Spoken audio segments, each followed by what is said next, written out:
Okay, cool. So that gets me an average of 2.9. Okay. So here we say average is equal to 2.9, and then that's going to be grams per ounces. Okay. Is that what you got when you did this? And then here I can let me drop this in chat. I'm not gonna lie, I got halfway through the problem and then kind of gave up because I wasn't quite sure what I was supposed to be doing. Oh, that happens all the time. I totally get that, especially because you don't want to be like wrong, right? I hate going down big long paths and then you're like, I don't know about this. Here, solve this. We're gonna put it on the the really heavy one. It's called ChatGPT thinking or something. I don't know. As opposed to like not thinking. What happens when AI doesn't think?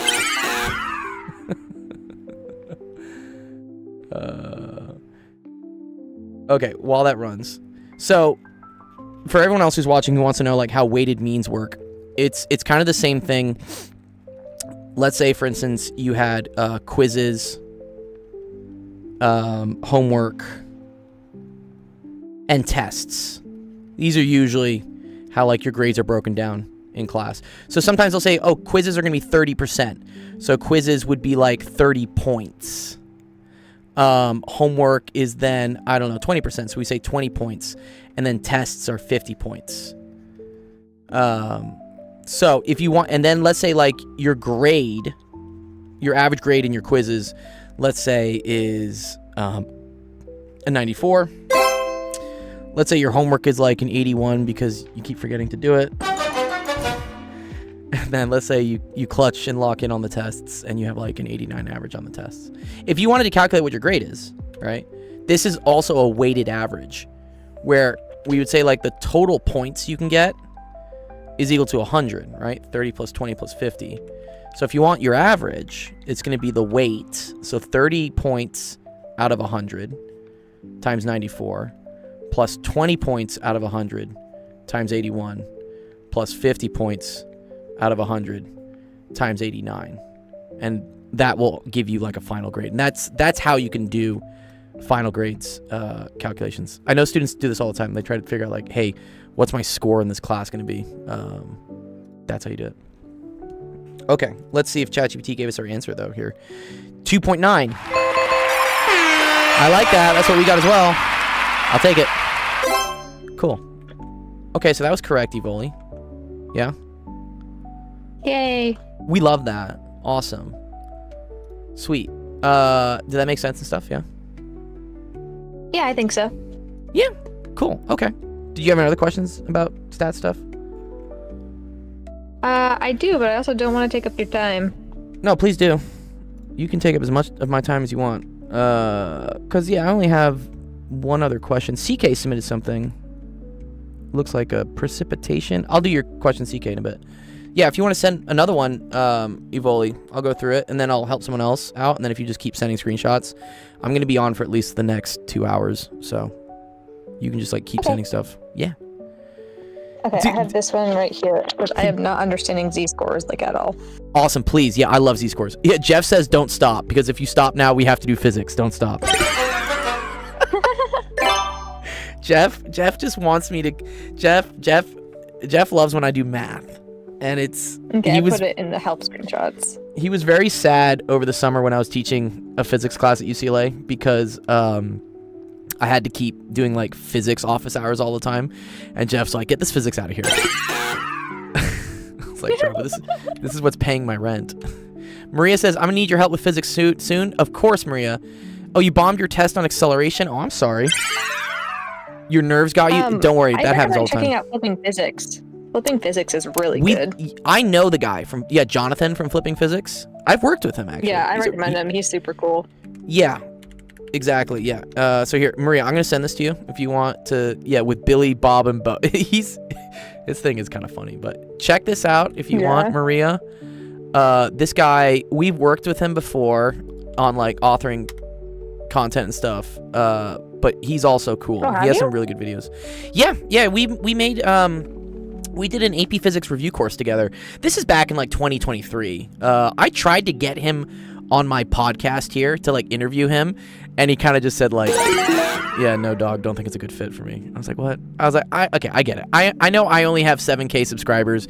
You have 130, but like, come on, man. I think it'd be cool to have the students ask you questions, and like, you're a legend to a lot of my students. You got me through physics. That exactly. Wouldn't you like to ask some personal questions of Jonathan on a podcast on this live stream? I think it would be cool. I don't have any personal questions for him, but that would be cool to see him. It would be cool to see him, right? Yeah. I don't know. Maybe when I get to like 10K or something, he'll take me seriously, and then I'll get him back. Anyways, okay. Let's do this. Sibley says, "Oh yeah, flipping physics is hard to understand." Yeah, it depends. Like he resonates with some people, and he definitely does not resonate with some others. So yeah, it's. I've had to watch it on like 1.5 speed before. I'm not gonna lie.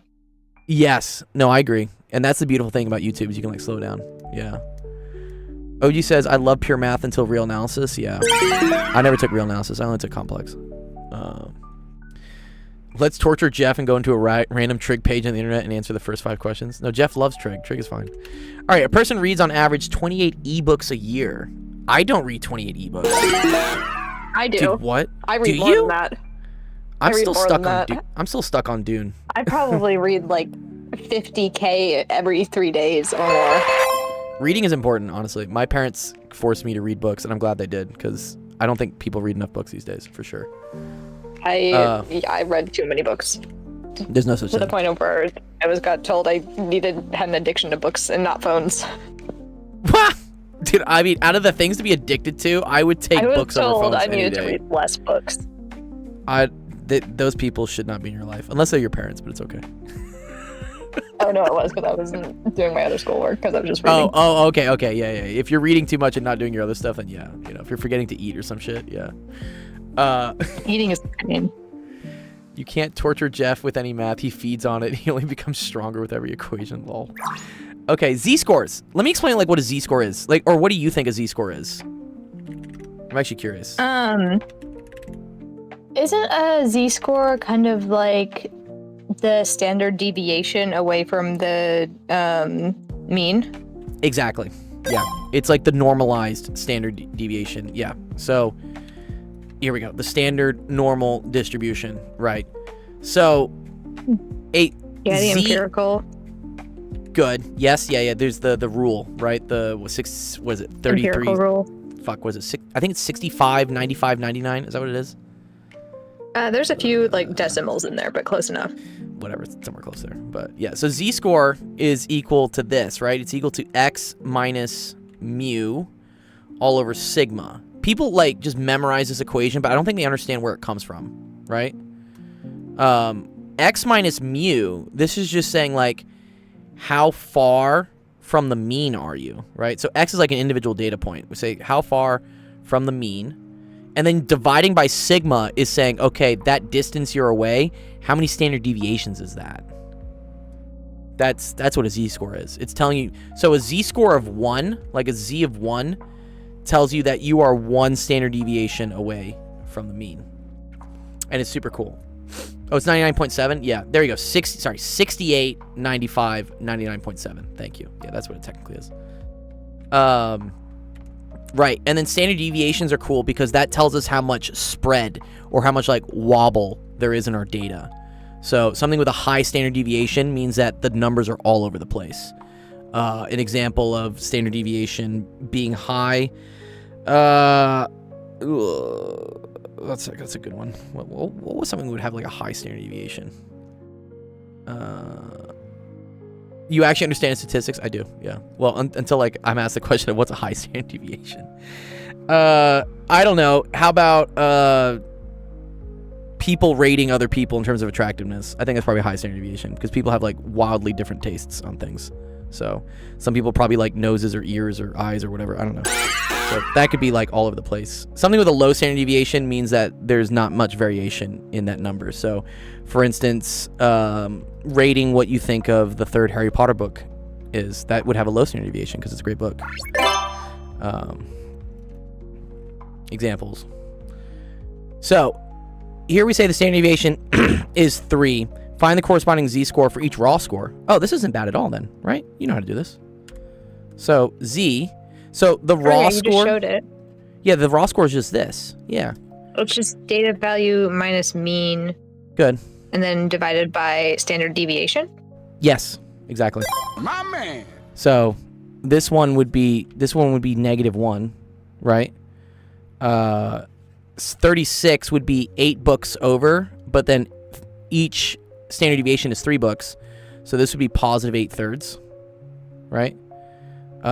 This would be -2. And then this would be -4/3.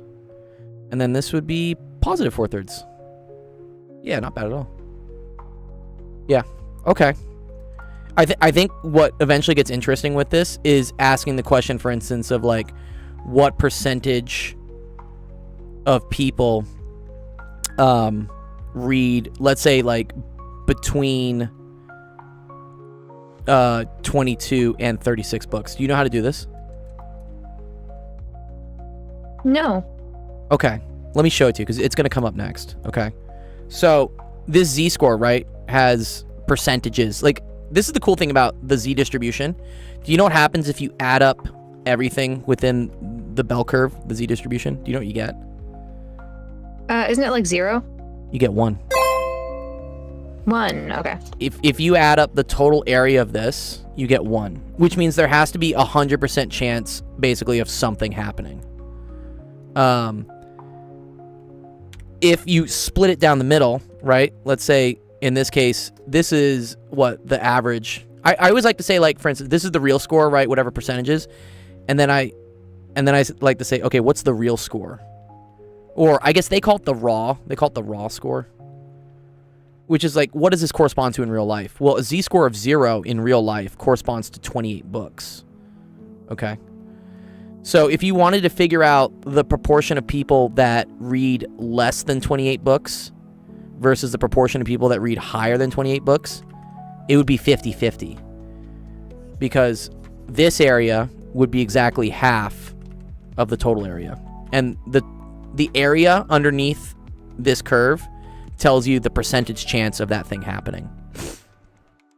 Yeah, So, I think I actually have a question like that on my thing. Oh, I'm sure you do. Yeah, this is the next step. I've taught enough statistics that, like, I know exactly what's the next thing they're going to ask you. So, for instance, one standard deviation down, that was 25 books, right? And then one standard deviation up was 31 books. Yeah? How can you tell that? Like, is it... Oh, you just, like, do... Because I know a standard deviation, right, is 3. So 3 books higher is 1 standard deviation higher. And that puts us at 31 books. Or if you wanted me to calculate this, right? Yeah, do you see how I could do like 31 minus 28 over 3? And that equals 3 over 3, which is equal to 1. And that's a z-score of 1. Okay, perfect, cool. Jeff says, if I'm being whiny, I'd point out that 10 standard deviations below makes no sense. Correct. You can't have negative books read. What happens if you have negative books read? Did the books, like, read you or something? Like, does the book just, like... you've been sucked into a dichotomy void. Yeah, it's like that scene from Alien or something where, like, the book just, like, grabs your head and just, like, starts sucking your soul out or something. Okay. So... if I were to ask you, Evoli, for instance, like, what percentage of people read between 25 and 31 books, okay? So I'm thinking, like, out of the population, like, what percentage of people read at the least 28, but at the least 25, but at the most 31? What do you think that answer would be? And the empirical thing actually helps you here a little bit. Would it be...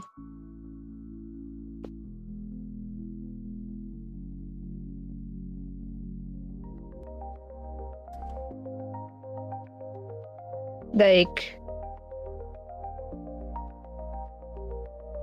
So would it be like 15.9? Is... Close. So, let's remember that 25 is down here, right? That's minus 1 standard deviation, yeah? Mm-hmm. And then 38 is plus 1, which is here. the percentage of people that do this reading of 25 books to 31 books is this entire area. Okay.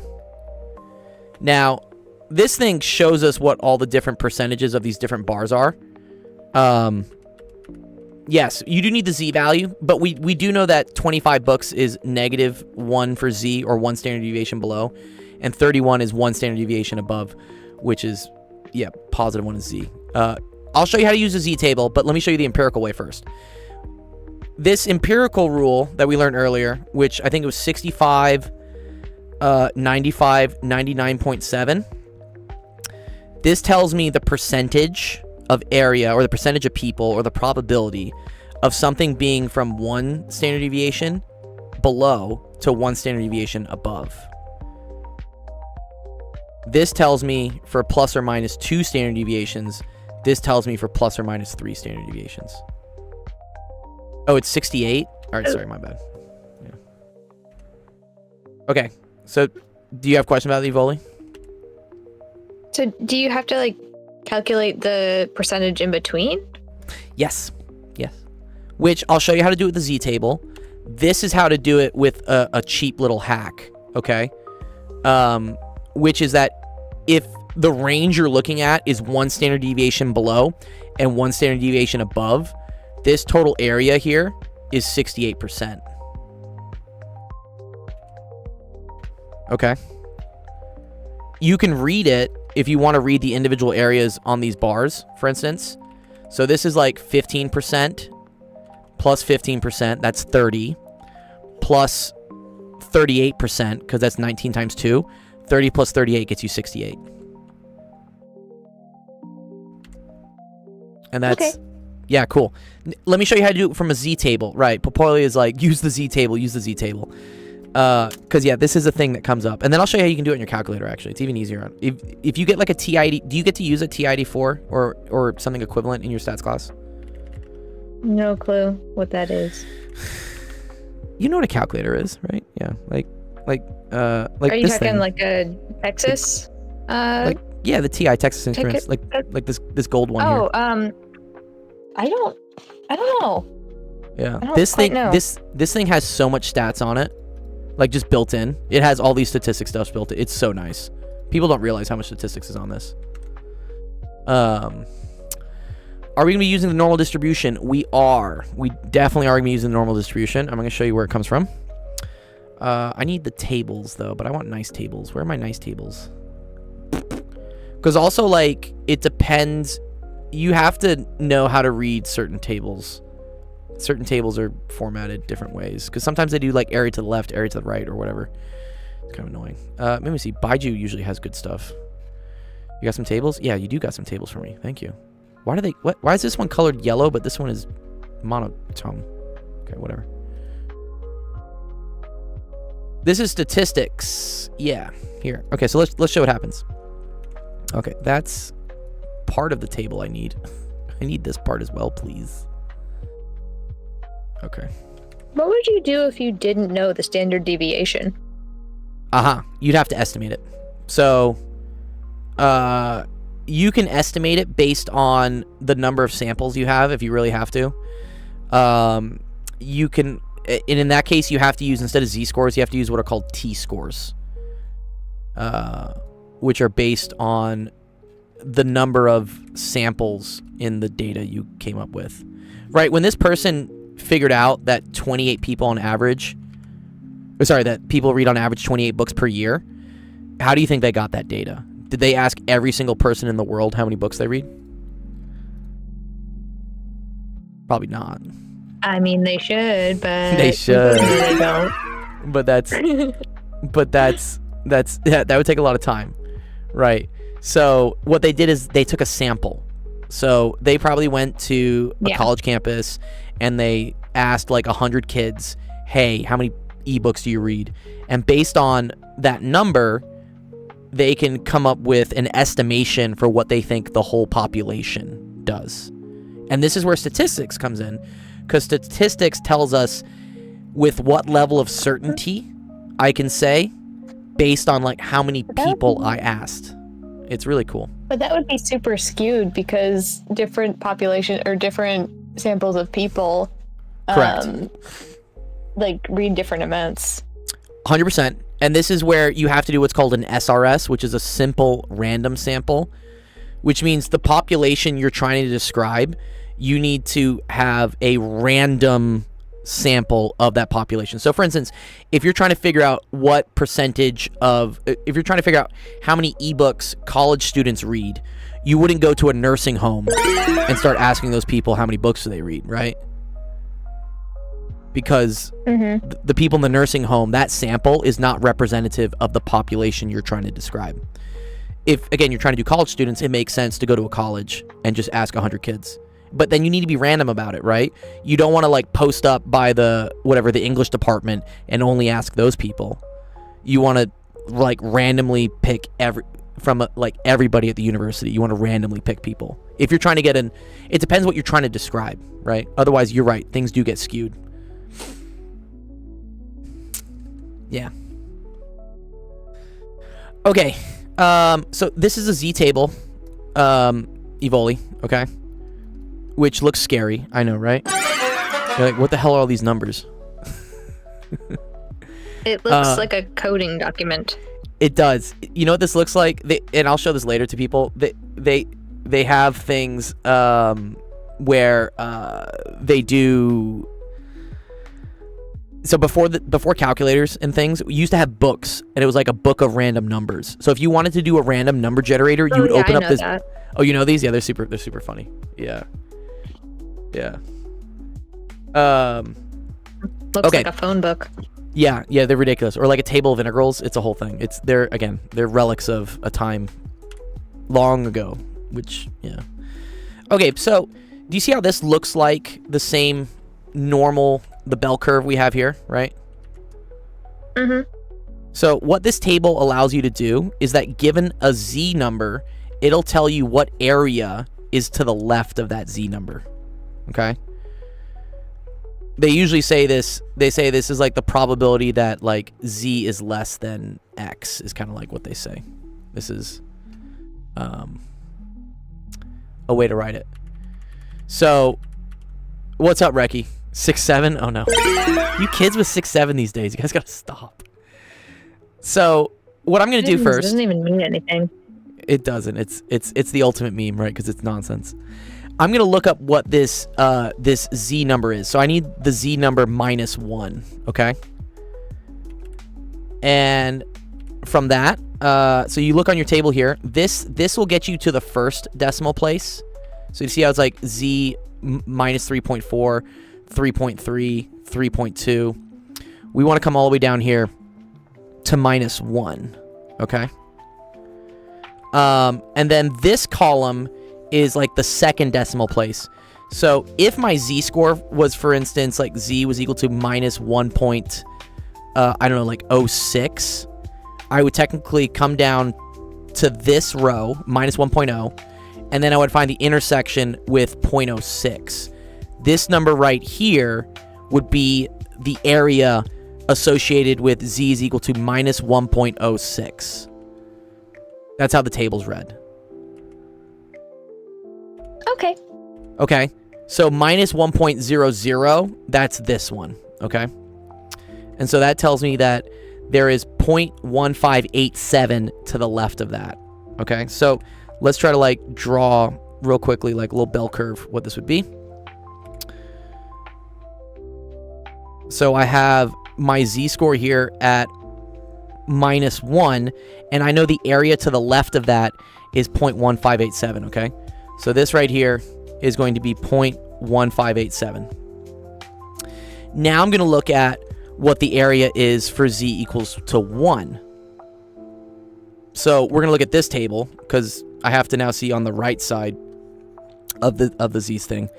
Technically, these things are symmetric, so sometimes they only show you one of them, but I'm going to show you both. So here, again, Z-score, we're looking for 1.0, and it's 1.00, and then that's 0, so that's 0.8413. Okay, so out here at +1, That's an area, going back this way, of 0.8413. Okay. How do you think, Evoli, I get the area in between the two? So if I know the area from here going back, and I know the area from going here back, how do I get the area in between the two? Do you subtract? Exactly, yeah. So I take this big pink number, right? And then I subtract the green, and that gets me what's left in between, okay? So we do the same thing here. Exactly what you said. You do 0.8413 minus 0.1587. Okay, and that's from our little z table thing here. So then if you go to your calculator, we can do that. So 0.8413 minus 0.1587, and that gets you the same answer, 68%. It's, I mean, 68.2%, but yeah, basically just 68%. And that's the same number that we got from the empirical rule here, which was just cute when something is exactly plus or minus 1 standard deviations. Yeah. Cool. Yeah, right? So that's how you can do it for any range. You just need to figure out what the z-score is of your low range, what the z-score of your high range is, and then you find the areas associated with those z-scores, and then you subtract the bigger one from the smaller one. And then that tells you the percentage probability of that happening within that range. Yeah. Okay. Yeah, cool. I think you can also do it on your calculator here. I think if you go to stats, calculate, fuck, where is it? Or maybe it's under tests. Z interval? Is it Z interval maybe? Maybe it's Z interval. Stats. Oh, that's a confidence level. No. What is it? Jeff, do you remember what it is for getting z-scores on this? I forget where it is.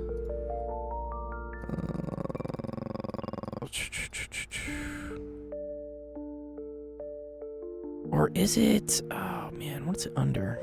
Oh, sorry. Math. I said you go to math. Maybe you go to probability. Sadly, you used slide rules back in the day. Stop, dude. You did not. Oh.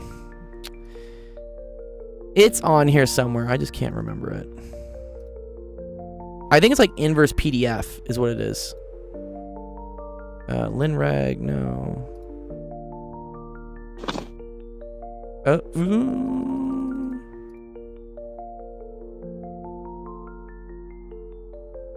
Or it's like inverse norm.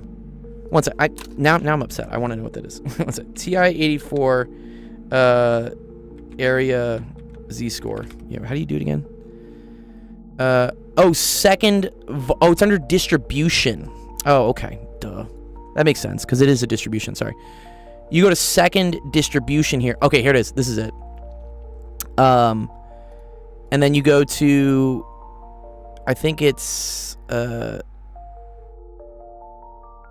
normal this. Oh, here it goes.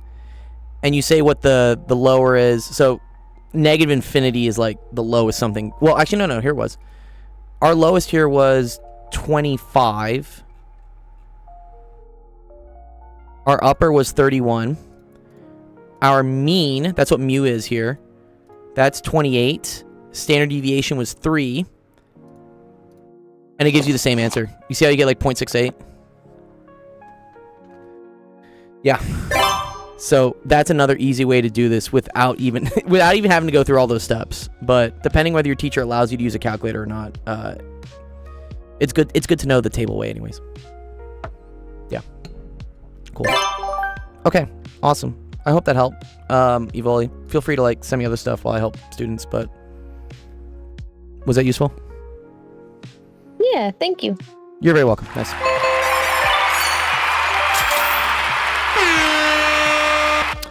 Popoile says, yo, my friend submitted a question. Look at the username, though. I will.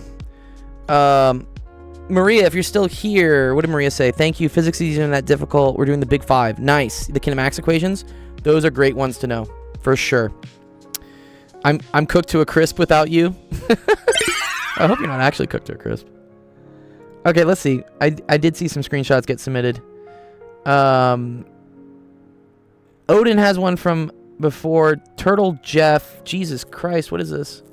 MOSFETs? Who's giving me MOSFETs to solve?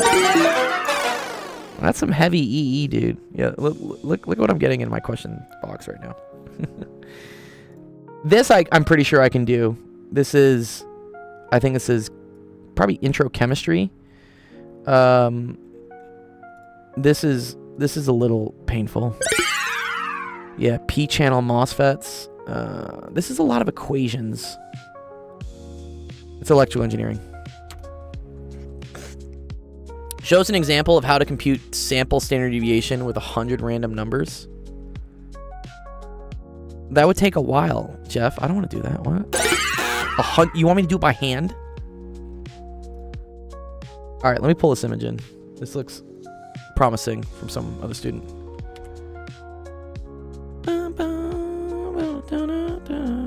Okay, let's see what we got. Sure, why not? Anything to avoid physics. What's wrong with chem?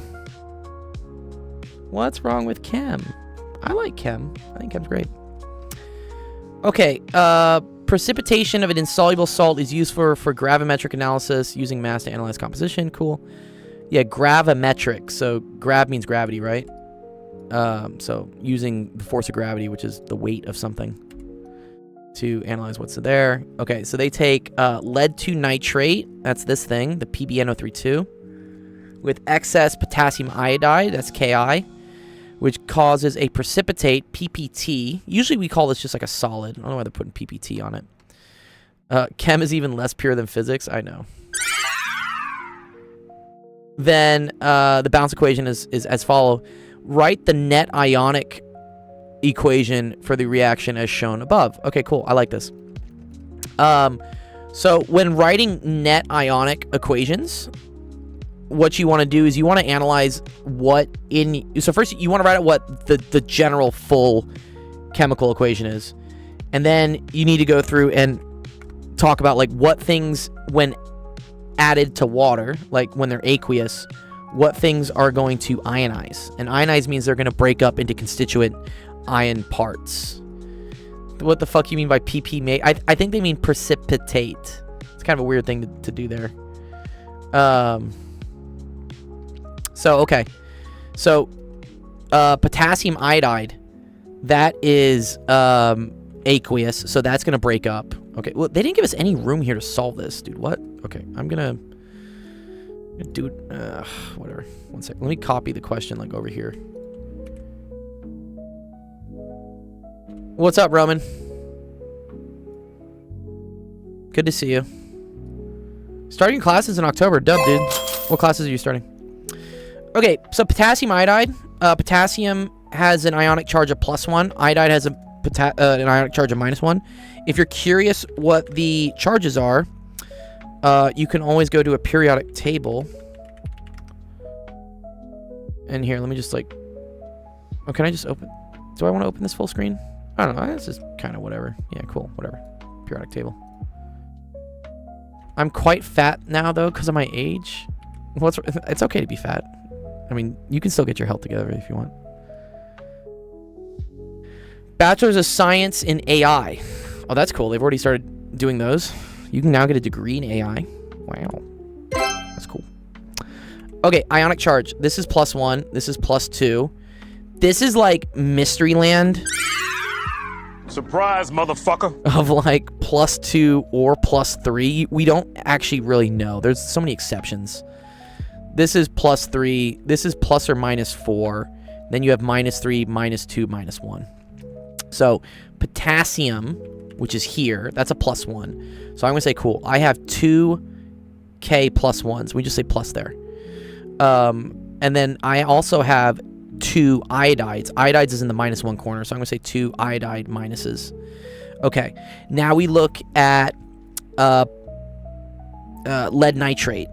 Okay, they told me it was lead 2. That tells me, so even though lead, which is Pb, which is, where is Pb? Where'd you go, Pb? I see Sibley, SB, antimony. But where the fuck did Pb go? Sorry, what? Where's lead? Oh, here it is. Lead. Yeah. Okay, so this is... We don't actually really know what this charge is, but when they say lead 2, that tells me the charge of it is a +2. So I'm going to say, cool, this is Pb2+. And then plus... Notice how there's an extra, like, subscript here. That means there's 2 nitrates.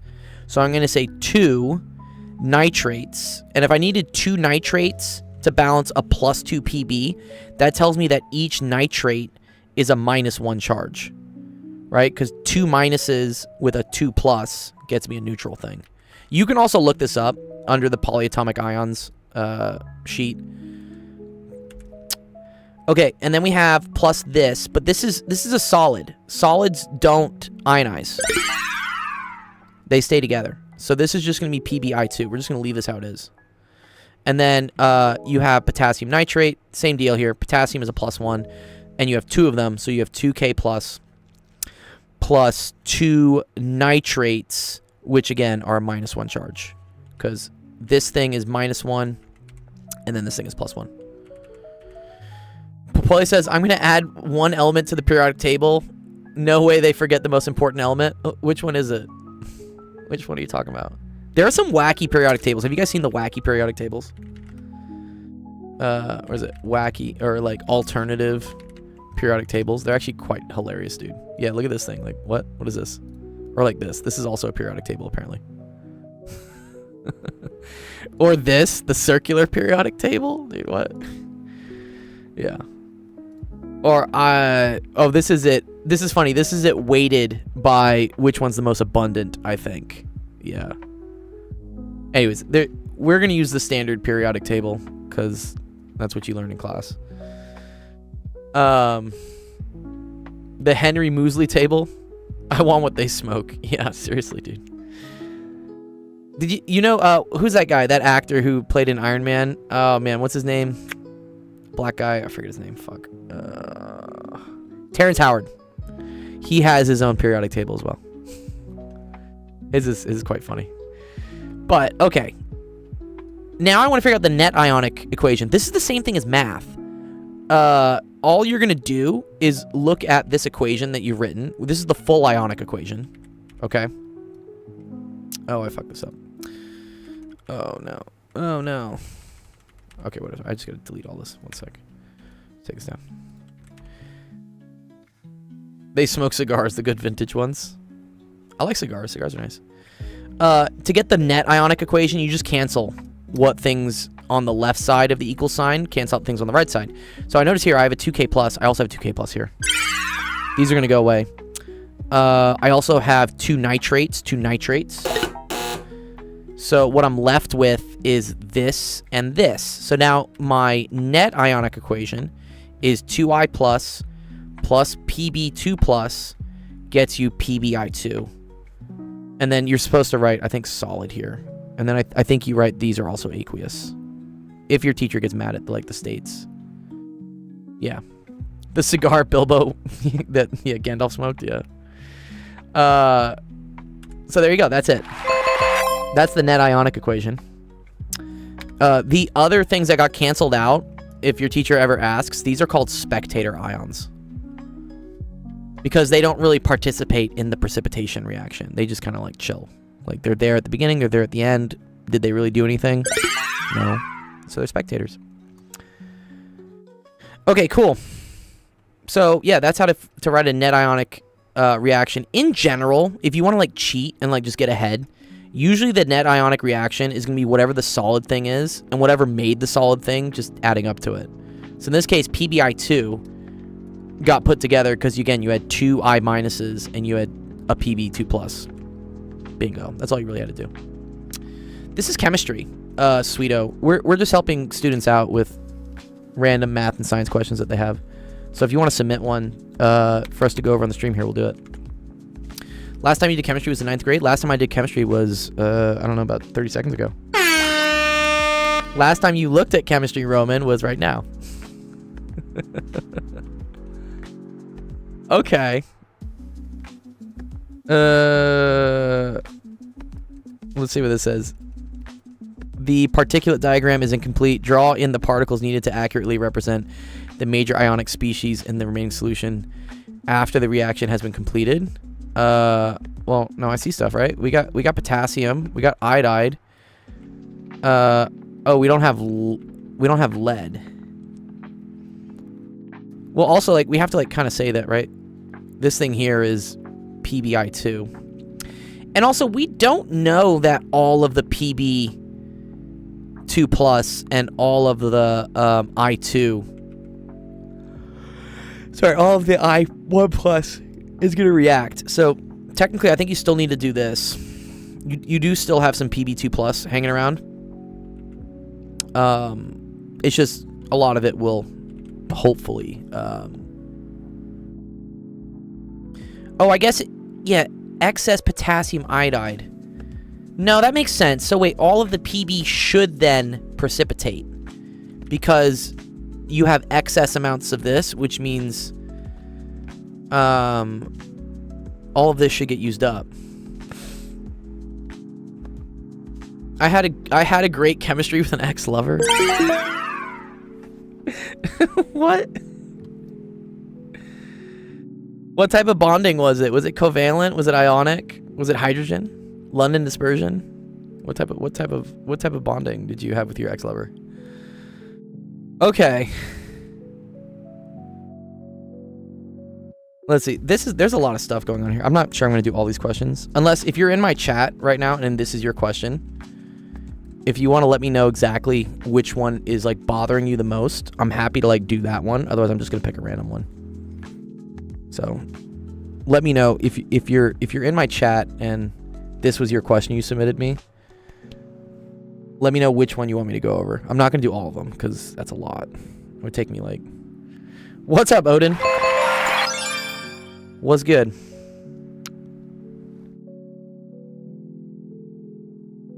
Ions are alive. Evolution can get pet ions.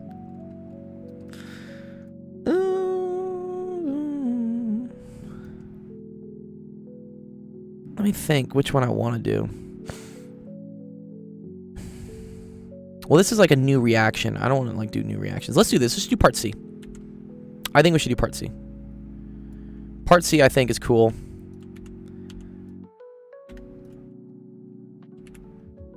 Let me get the original reaction up here as well.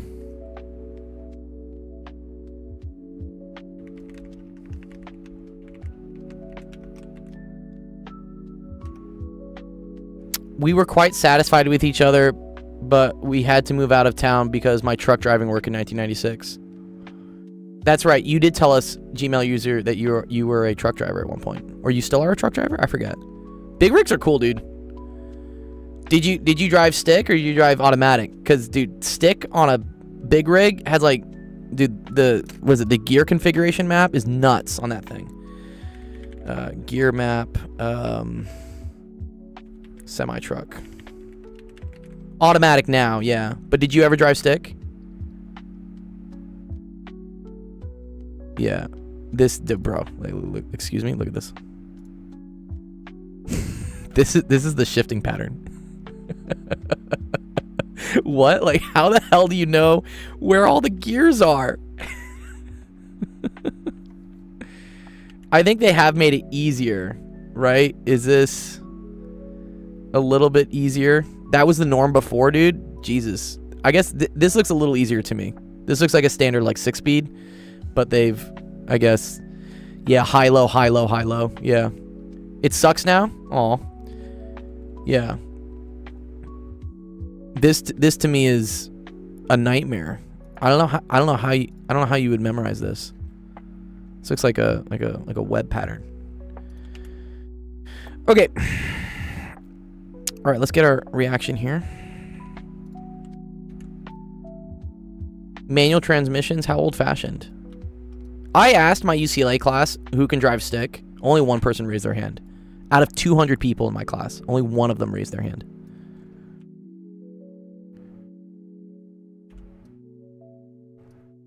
Okay.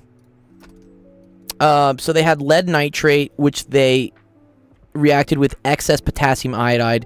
What mass of lead iodide would they expect to produce? This is cool. So this isn't a limiting reactants question because they already told us which one is in excess. Sometimes they'll give you two amounts. Like, they'll give you, like, the amount of this reactant and the amount of this reactant, and you have to figure out which one runs out first. That's a limiting reactants question, which are very popular. I've done them before, but we're not going to do it on the stream. So this is basically a stoichiometry question. So we say mass of lead iodide. So I'm going to say how much grams of PbI2 is equal to what you start with, which is 2 grams of lead 2 nitrate. Okay, so I'm going to say PbNO3 2. Okay. Whenever you have two different species, right? Two different things, right? This is lead iodide. This is lead nitrate. The first thing you always want to do is convert to moles. Because once you have things in moles, you can do what's called like the mole ratios to convert between like species. So I'm going to first turn my 2 grams of lead nitrate into moles of lead nitrate. And what I know from here, the molar mass, is that 331.22 grams of lead nitrate is equal to 1 mole of lead nitrate. I teach at UCLA. I did. I taught in the spring. I taught in the summer. I don't think I'm teaching this fall. UCLA is going through a lot of bad shit with like funding. I might teach in the winter or next year. But yeah, I was a lecturer. They call me like lecturer emeritus or whatever. But yeah, I was a professor for physics classes over there. Okay, so then one mole of lead nitrate, so 1 mole of this, is equal to 1 mole of PbI2. That's actually really nice. So here, I can actually just... They made our job super easy today. Fluids. Not exactly. This is just chemistry. If you want to ask a fluids question, you can. I can try to solve it for you. Okay, so 1 mole of this is equal to 1 mole of this. That's really nice. It's just 1 to 1. And so here's a cool thing you should notice with stoichiometry. So grams of PbNO3 canceled out with grams of PbNO3. And then moles of PbNO3 cancels out with moles of PbNO3. So now we're just left with moles of PbI2. Awesome. But I'm trying to get to grams of PbI2, right? So my final step here is to use the molar mass of PbI2, which they tell me. This question is actually really generous. Usually you have to go look this shit up, or you got to go add it up. It sucks. So they tell us that we have 461 grams of PbI2 in 1 mole of PbI2. If you're ever confused, like which one goes on top, which one goes on bottom, because you'll notice I almost messed up there. You always want to make sure that this thing cancels out with the thing before. So this cancels out with this. And now we're just left with grams of PbI2, which is sweet. Because all I got to do is now pull out my calculator. And we're just going to multiply everything on the top. And then divide it by multiplying everything on the bottom. So, pull out the calc. So we have 2 times 1 times 1 times 461. That's on the top. We're going to do 331.22 times 1 times 1. It's the same shit. Okay. And then we just do top divided by bottom. So top divided by bottom. And that's going to give me 2.78 grams. So we would expect to produce 2.78 grams of precipitate. If you don't believe me, we can always throw this in the ChatGPT real quick. So let's just do that. Again, I'm all for using ChatGPT to check answers. Super cool. I think it's very useful. Here, solve part C. It'll crank away. Get rid of the calculator.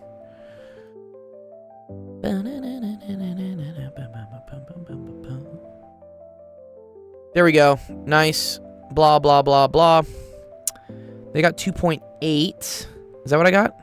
Yeah, 2.78. 2.8. Yeah, same answer. Nice. Good. Awesome. We did it.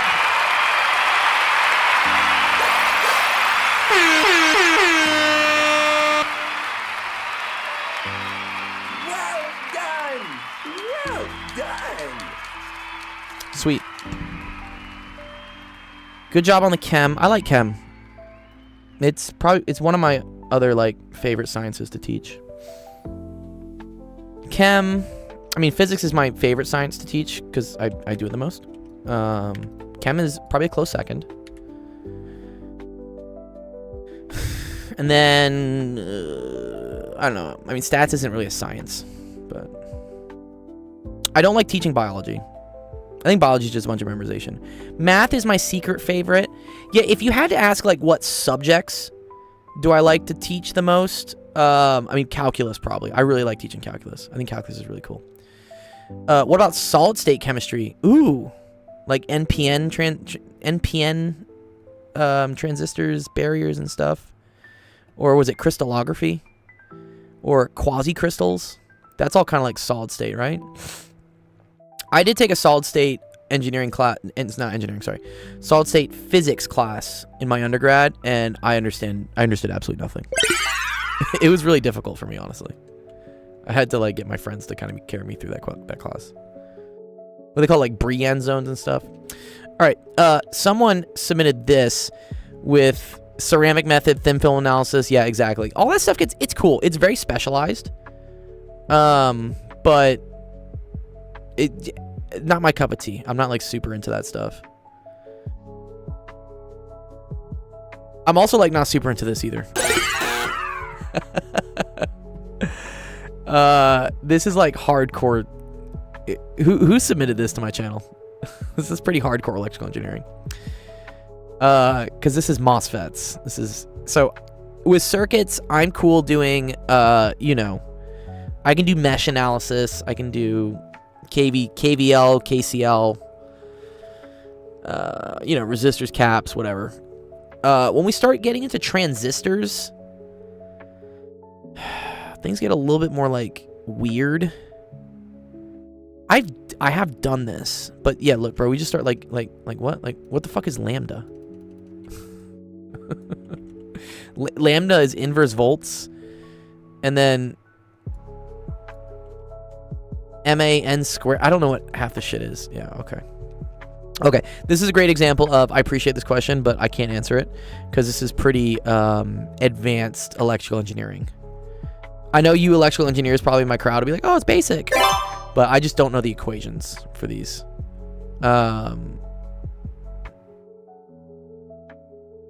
I know RL is usually this is like the load.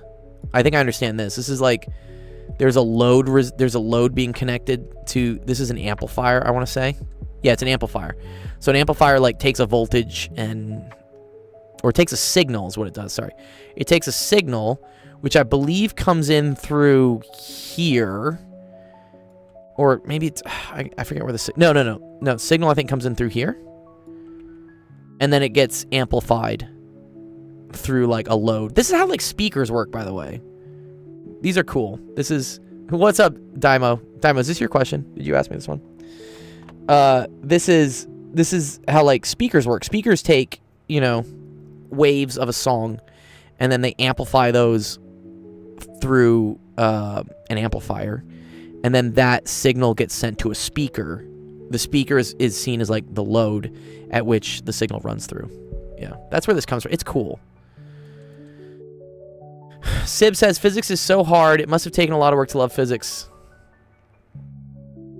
Yeah, the signal's on the right. Yeah, and the amplifier from top, higher voltage. Yeah, exactly. Right, and then this is the load. This is like the speaker it goes through. The issue is that like solving, so here, I'll have ChatGPT solve this one just so you can like see how it's solved. There's a lot of really specific equations that I don't have time to look up because I don't do this on the regular. But I mean, let's just see it. I'm curious.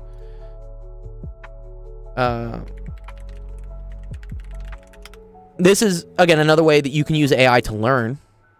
I'm just going to see how it does it, and I want to see what the solution is, and then I can kind of like reverse engineer it, I guess. But yeah, MOSFETs are pretty common in electrical engineering. But I never took any formal electrical engineering classes in my whole like PhD progression. Yeah. You don't think you can solve it? I think it can. I'm pretty sure it can. We'll see.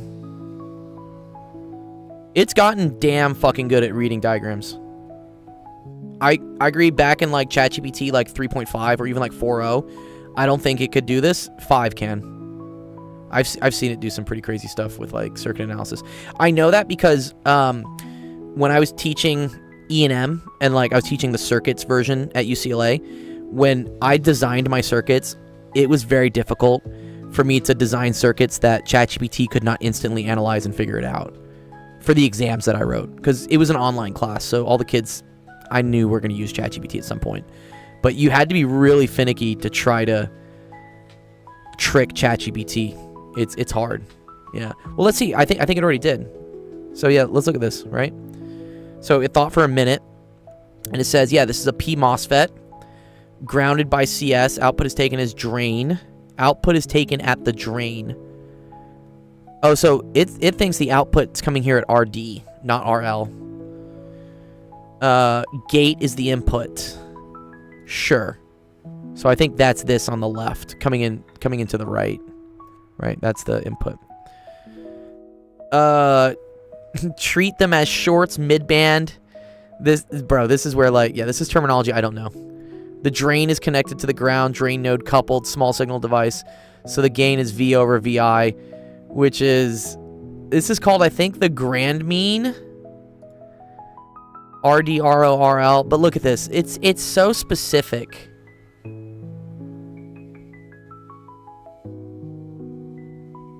Yeah. Yeah, no, this is, yeah. Nope. Nope.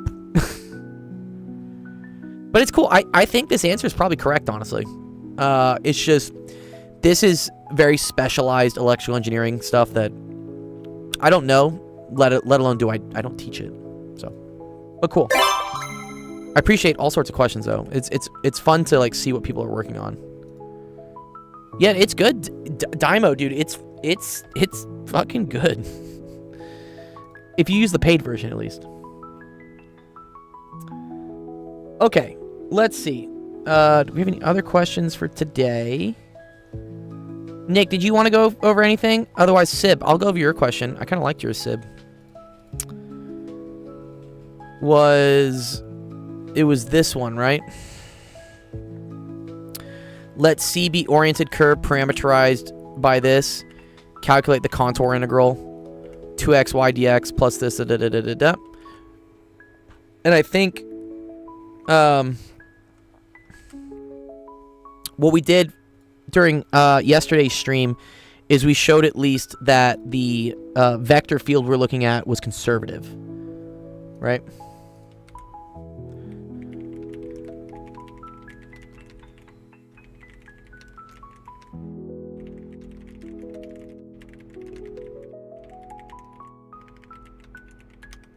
Yes. Okay, cool. I want to know kind of where this comes from. I think we did come into this, right? We said, so if you have a vector field F, which the vector field is the derivative, is the gradient of some function F, which I believe this is the potential. I think this is here. This is the potential.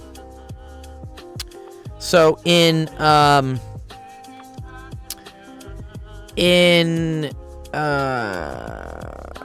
what is it?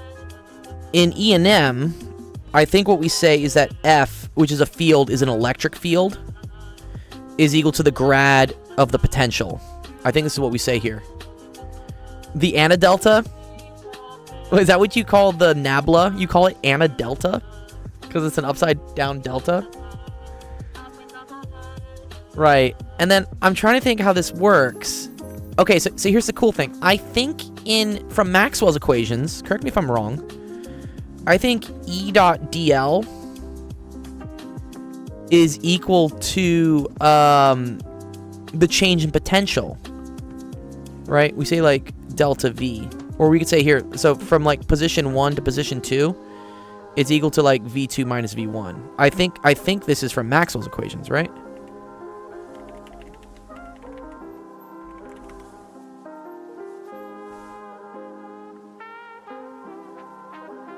Yeah. E dot dl is equal to, yeah. Oh, that's ddt. No. What, ddt? Oh, yeah, it's the change in potential of the change in time. You got your degree recently? Oh, congrats, dude. This was so difficult. Yeah, E&M is kind of a bitch sometimes, for sure.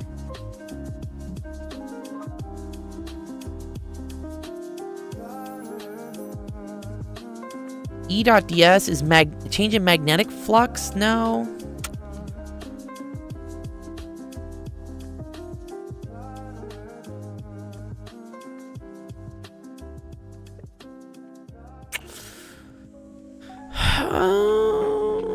I wonder where this comes from. So sorry, like,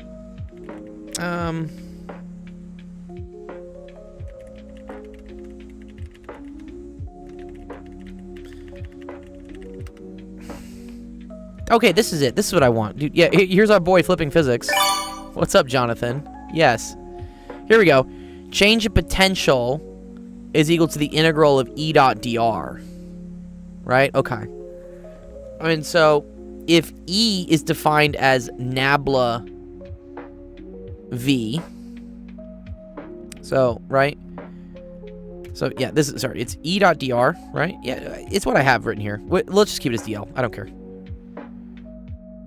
Never understand how to practically use it. Yeah, so this is cool because what Sibley's giving us right here, Dymo, is this is a vector calculus question. So a multivariable calculus question. However, it has a lot of parallels to what she learned in my electrodynamics class that I taught at UCLA. She took that class with me, and she's seen stuff like this before.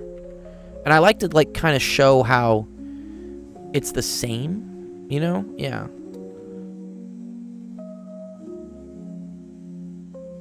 So when we do this, yeah. This is also why, for instance, E is equal to grad V. Okay, so if you do the integral, right, from 1 to 2 of grad V dot dl, you should get V2 minus V1. And again, correct me if I'm wrong, I think this is parallel to what the fundamental theorem of calculus is, which tells me, right, if I have ddx from 1 to 2 of, let's say, f of x dx, I believe this ends up being just, f2 minus f1, right? Where it's like f of 2 minus f of 1. This is the fundamental theorem of calculus. Yeah. And so this derivative here is very similar to this. Okay, like if I move this thing inside, right? Nabla v is just the vector form of dv dx x hat plus dv dy y hat plus dv dz z hat. It's just like, it's a multivariable derivative. So this is like effectively grad v. Cool. So then all you have to do is you just have to integrate what's in here, right? So if you integrate this, then that'll get you what v is. Okay, cool. And I think you're only allowed to do this if, again, it's conservative. And we proved it was conservative by doing these tests. You have to do these tests on your whatever the field is. So yeah, so no, I think this is, yeah, this isn't little f, sorry, this is big F. It's just big F. But then I know that this whole thing here, right, is equal to 2xy dx plus x squared plus e to the y sine z. That's in the x hat direction. That's in the y hat direction. Plus e to the y cosine z.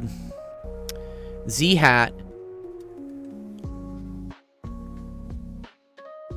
And then this is dotted with DL effectively, but this is like a 3-dimensional DL, right? So all you have to do is integrate this to figure out what f is, and then you just figure out what your endpoints are. So if I integrate this with respect to x, that's going to get me x squared y. So here, so we're going to say that f is now equal to x squared y plus the integral of this with respect to y, which is going to be so this is in the x hat component. Sorry, are you also this is still a vector though, so you have to keep the components the same. So this is x squared y.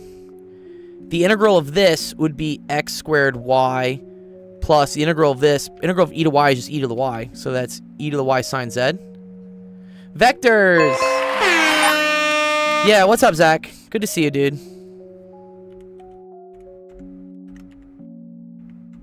I don't know if I asked you this, Zach, earlier, but I was kind of reviewing.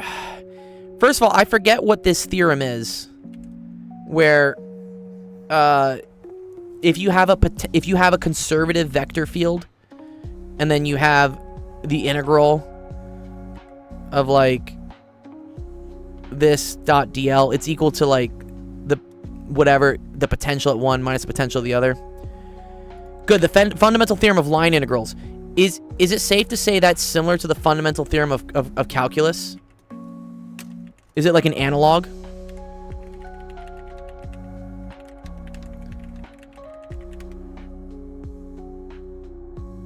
Use AI mode. What? Yeah, what? Not interested right now. What? It is. Okay, cool. Nice. Oh, I love Paul. Let's see Paul's math. We love Paul. Paul's great. Yes, this is what I was thinking of. Okay.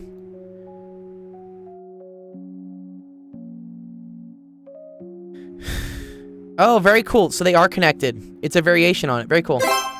I think that's the coolest thing about math sometimes, is you start to see the parallels and the trends keep repeating, and then it starts to like click. And you're like, awesome. Okay.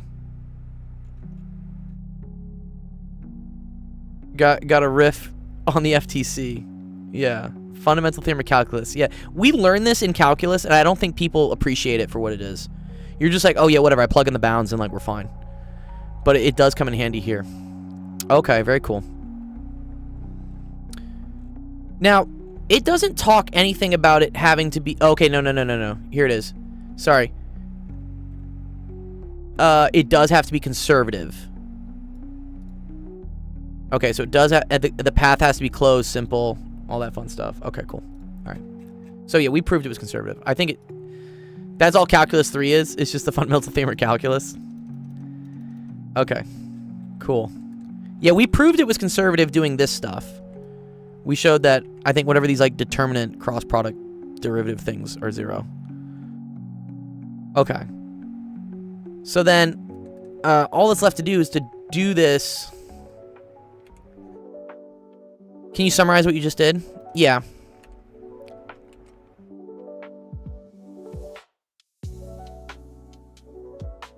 Everything builds on each other, it does. Have you shown it? I forget, Zach. Which one is it? Okay, so Odin root. Here's what we did. So they wanted us to calculate this, and it's for going from like t equals something to t equals something. I think they give us a parameterization on it too.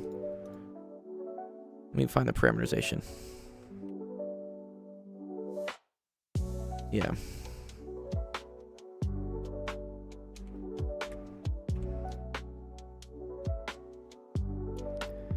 So x, y, and z are parameterized by t, and t goes from 0 to pi. So what I show here is that this thing is the same as div dot f.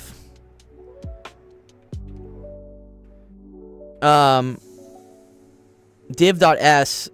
Sorry, it's div dot f dl. Is that what we're saying? Oh, sorry, it's not div. It's the gradient. Sorry, it's the gradient. I don't know why I kept running div. It's not div.f. Sorry, it's the gradient of FDL. Yeah. Gradient of FDL is equal to, we say, like, f of 2 minus f of 1. If my curve is going from, like, some position 1 to some position 2.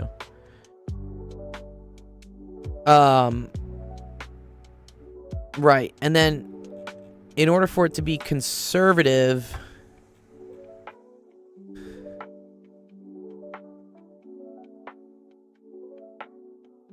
Okay. They say big F is the vector field. Okay, cool. Okay. I think I see what's happening here.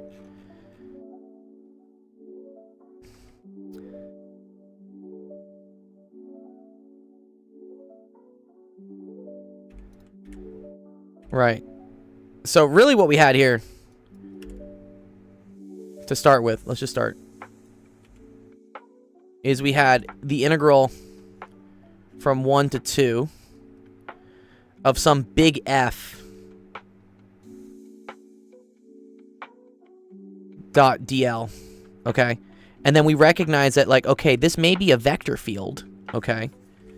And it's a vector field such that big F is equal to nabla F.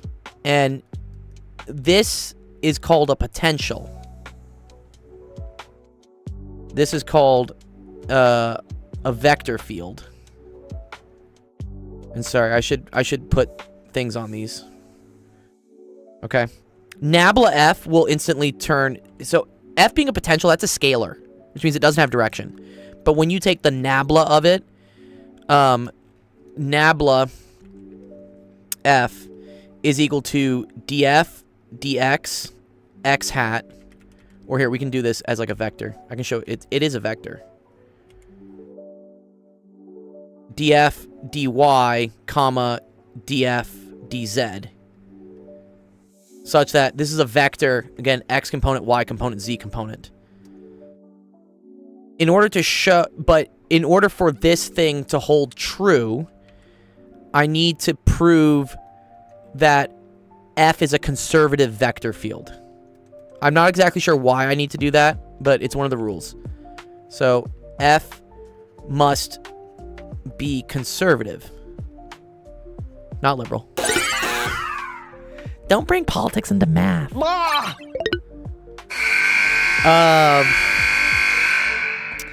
And in order for it to be conservative, it's like dfx dy minus dfy dx must be equal to 0. dfy dz minus dfz dy must be equal to 0. And then dfx dz minus dfz dx must be equal to 0. If this holds true, the thing is continuous, it doesn't divide by 0, it doesn't break, then you're okay saying that this is a conservative field. And if it's a conservative field, you can now claim that this thing is really the gradient of some potential. And if you figure out what the potential is, then the line integral of the gradient of the potential from point 1 to point 2 is just the value of the potential at 2 minus the value of the potential at 1. i.e. curl of f is equal to 0. Okay, very cool. Oh, okay. So curl f is equal to 0. Sorry, I forgot the cross product. That's very cool, Zach. Okay, and these are cross products. Yes. Because look, if you want to see what the curl of f is, right? That would be this. That would be ddx, ddy, ddz. And then it would be fx, fy, fz. These subscripts indicate, like, what component of f. And then this is, like, I hat, j hat, k hat. Very cool, Zach. Yeah, because if you do the cross product of this, using what we know our rule for cross products is, right? That's this minus this, which that's the dz dy minus dy dz. Yeah, right here. Fuck, that's so cool. My least favorite mnemonic. Wait, what's the mnemonic? Is there a mnemonic for cross product?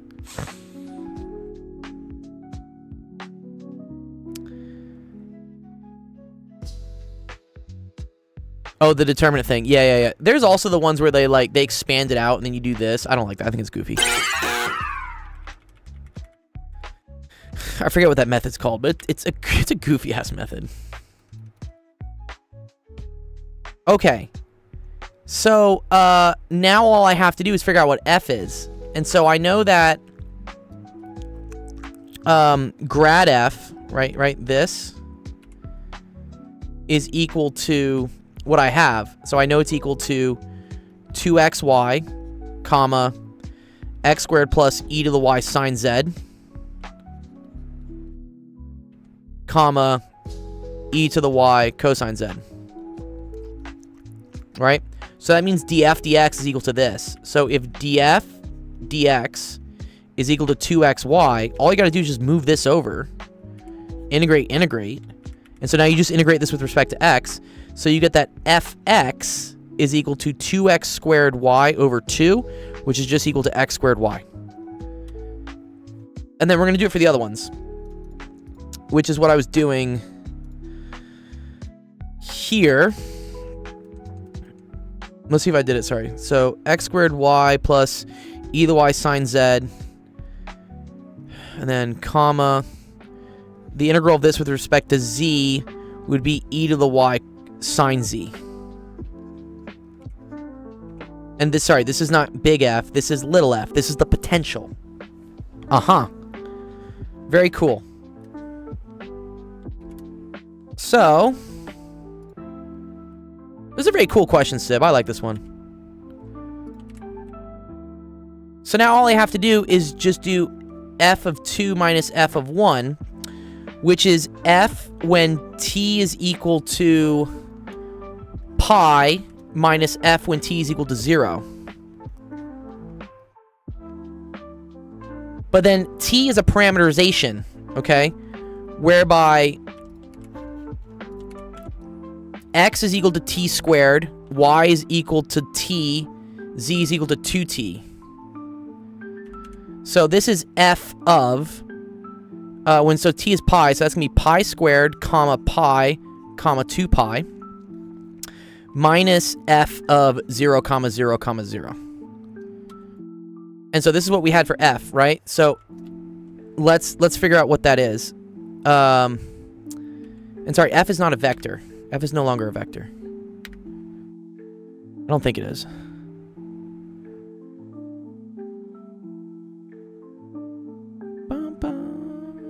Or no.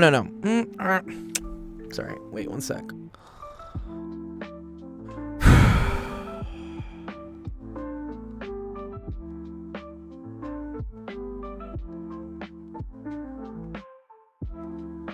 Oh wait, I think I fucked this up. Yeah, f is a scalar. Okay, so this is not right. Sorry. Okay, one sec. We are close. I messed this up. I remember how you have to do this now. Okay. All right, here's what I say. I know that df dx is equal to 2xy, right? Plus... Or no, let's just do this. I'm just going to do this, right? So that means f is equal to x squared y plus a function... Let's say a function g that depends on y and z only, right?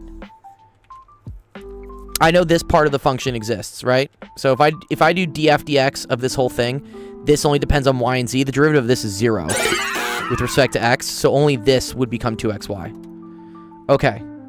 I think I got this. Sorry, we got to move all this down because we're not there yet. Okay. I know that df dy is equal to x squared plus e to the y. Do you see that, Sib? Yeah, I was wrong earlier when I was just like saying component. That doesn't work.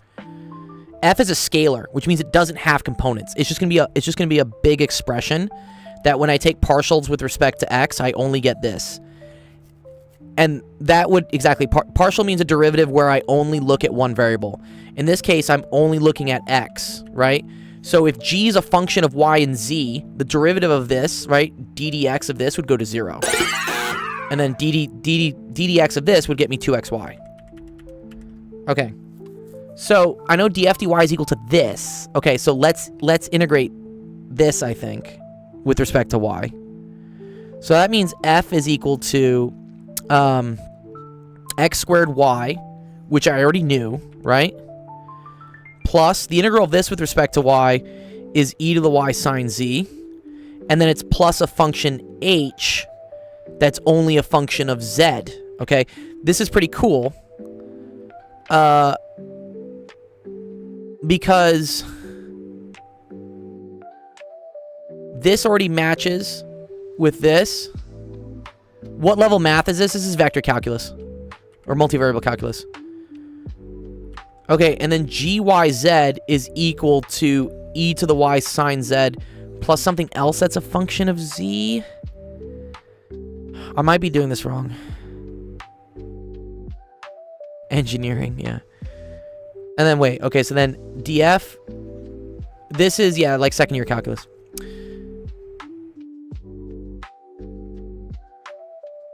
It's diff f with respect to y that you just found.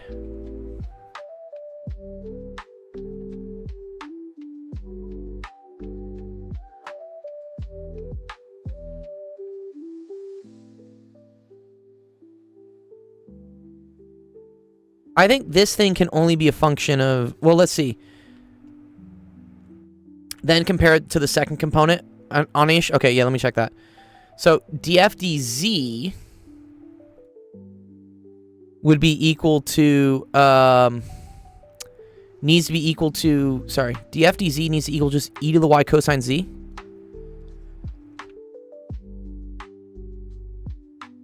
Plus some function that's just a function of x.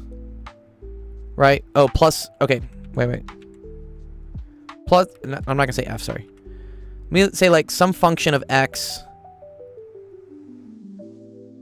How to find g initial conditions? No, not quite.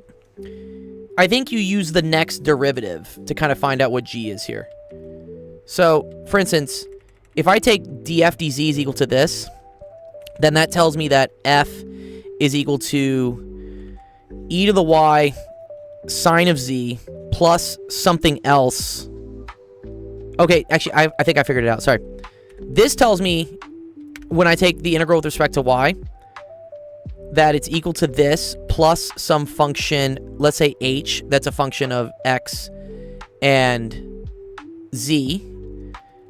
And then this tells me it's equal to this plus some function, let's say I, that's dependent on x and y. So, and I think we just compare it all, is what we do. Like, what makes this all true? Okay, well, in this case, right? I'm going in the right direction, but I'm doing extra work. Yeah, I'm sure I am. I think what I'm doing is I'm seeing what's in common, right? You see, like, I have this. That's cool. And then I also have this, and I also have this. So I think I'm cool with just this. I think f is just equal, like, f is just equal to this. F just equals x squared y plus e to the y sine z. Because in this case, this thing is x squared y. In this case, this thing is 0. And in this case, this thing is e to the y sine z. Yeah, you're looking at, like, what's common amongst all of them. And then you want, like, the superposition of all those things. I am doing extra work, for sure. I think I could have honestly stopped here and been done. But you can also do this, just to verify, right? Because now I look at this, right? With respect to z, I get just my e to the y cosine z, right? Because I'm just taking the derivative of this. This doesn't have z in it. With respect to y, I get my x squared, which is what I wanted, plus my e to the y sine z. Yeah, let's see. Anch says, let me see, because Anch probably has a smarter way to do it. He says diff of the first f you found is similar to the second component, so the comparison will work. Nice. Nice. What's up, Onage? I'm doing vector calculus. This is multivariable calculus. Feel free to submit your own question if you want to go over it. I'm just helping a student right now with theirs. You are right, Anch. Yeah, if I just compared this to this, then I already know that g of yz is equal to this. And then we don't have to go any further. Yes, Nick, I'll do yours next. Okay, cool. So this is my function now, right? So now, Sib, we're doing F2 minus F1. You submitted more Calc 3. We love Calc 3. You do have a question? Oh, what's your question? I see one from Rust Coder, but this is really blurry, dude. What? How am I supposed to read this? The aspect ratio on this is terrible. This is Odin's. I like that. That's a good one. King Croc. Ooh, this is cool. Is this Newtonian fluids? Thank you, King Croc. That's a cool one. Okay. Yeah, just use that website below, and I'll see if I have time, and I'll try to get to them. I am considering streaming more, maybe on Fridays and on Sundays, or maybe just Sundays, I think. It's helpful. This kind of stuff kind of hurts my head. Yeah. The partial derivative means that you're only looking at the variation of something in a certain direction. Okay, so let's just do this real quick, because we're almost done. So f of this at x is equal to pi squared. So that's going to become pi to the 4th, right? Because x squared is pi squared squared. And then that's times pi plus e to the y. Y is pi. And then sine of z, sine of 2 pi. Sine of 2 pi is 0. Love that. That goes away. Okay. So we're just left with pi to the 5th for this. And then f of 0, 0, 0. Okay, well, this goes to 0. Sine of 0 is 0. So this is minus 0. So I think the final answer is pi to the 5th. I think it is. Sibley is a student. I'm a professor. Calc 3, my beloved, right? Okay, let's see. Was the answer pi to the 5th? Oh, look at that. Look at that. The answer was pi to the 5th. Hell yeah. Nice. Good job, everybody.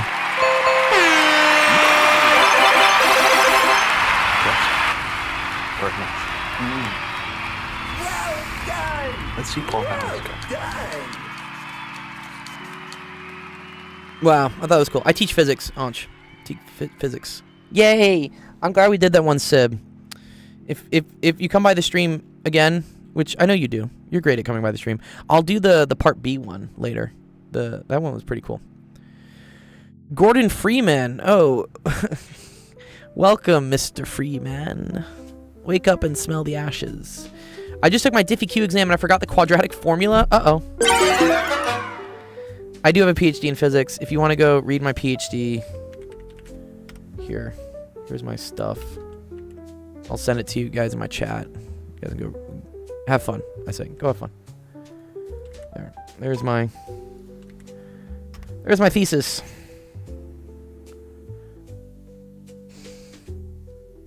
I did plasma physics. I don't do any plasma physics now. I teach mainly like undergraduate physics. Okay, Nick, coming up. Let's do some of yours, and then I'm gonna hit Odin Root's question, and then anybody else. Anybody else in the chat, if you have questions you want me to go through, and you're cool, maybe waiting like 10-15 minutes, I'll do it on the stream here. So just go to that website, submit a question. Nick, what's up? Where's Nick? I gotta ping you, Nick.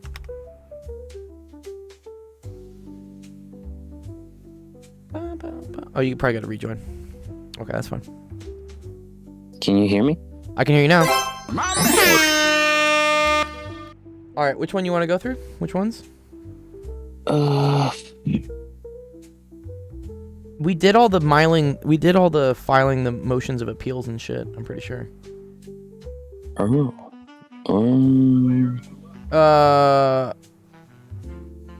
mean, I guess we didn't do this one. Here, I'll throw this one up. Explain to me bosonization, dude. What? You have a Houston area code? Yeah, I grew up in Texas. I grew up in Houston. I was born in Chapel Hill. I've lived in New York, Vermont, Atlanta, Georgia, But I would say I Okay. spent my formative years in Houston, Texas. And then I've been in LA here for the last 15 years, so I don't know. I feel like I'm pretty much an LA person. I have Which no one clue. is better? Which one's better? The weather's much better in LA.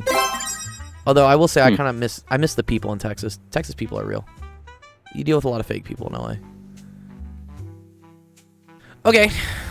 Let's see I this. don't think we did this. I don't think we did this one. Yeah, so do you think you can do this one? This one was weird in the beginning, and then I had to use my my pea brain. You used your pea brain. Good.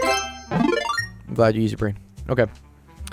So it says I always like to write out what it is, right? So 72 is equal to 2/5 of the capacity, right? And then they're asking you for the capacity, right? The number of people you can fit in there. So instead of capacity there, let's just say this is X. How do you solve for X? I think there's two ways I found out that you can answer this. Which way do you think? You could do 5 divided by 2 times 72, or you Yes. could do 2/5 divided by 72. Or is it the other way around? No, you can't do 2/2. No. So the only way to get rid of this, right, is to multiply by its inverse. So you got to multiply both sides by 5/2. Okay. So then you're just left with this, which this is cool because you can cancel this with this to get you 36, right? And then 5 times 36, that's 150 plus 30, so that's equal to 180. So answer C.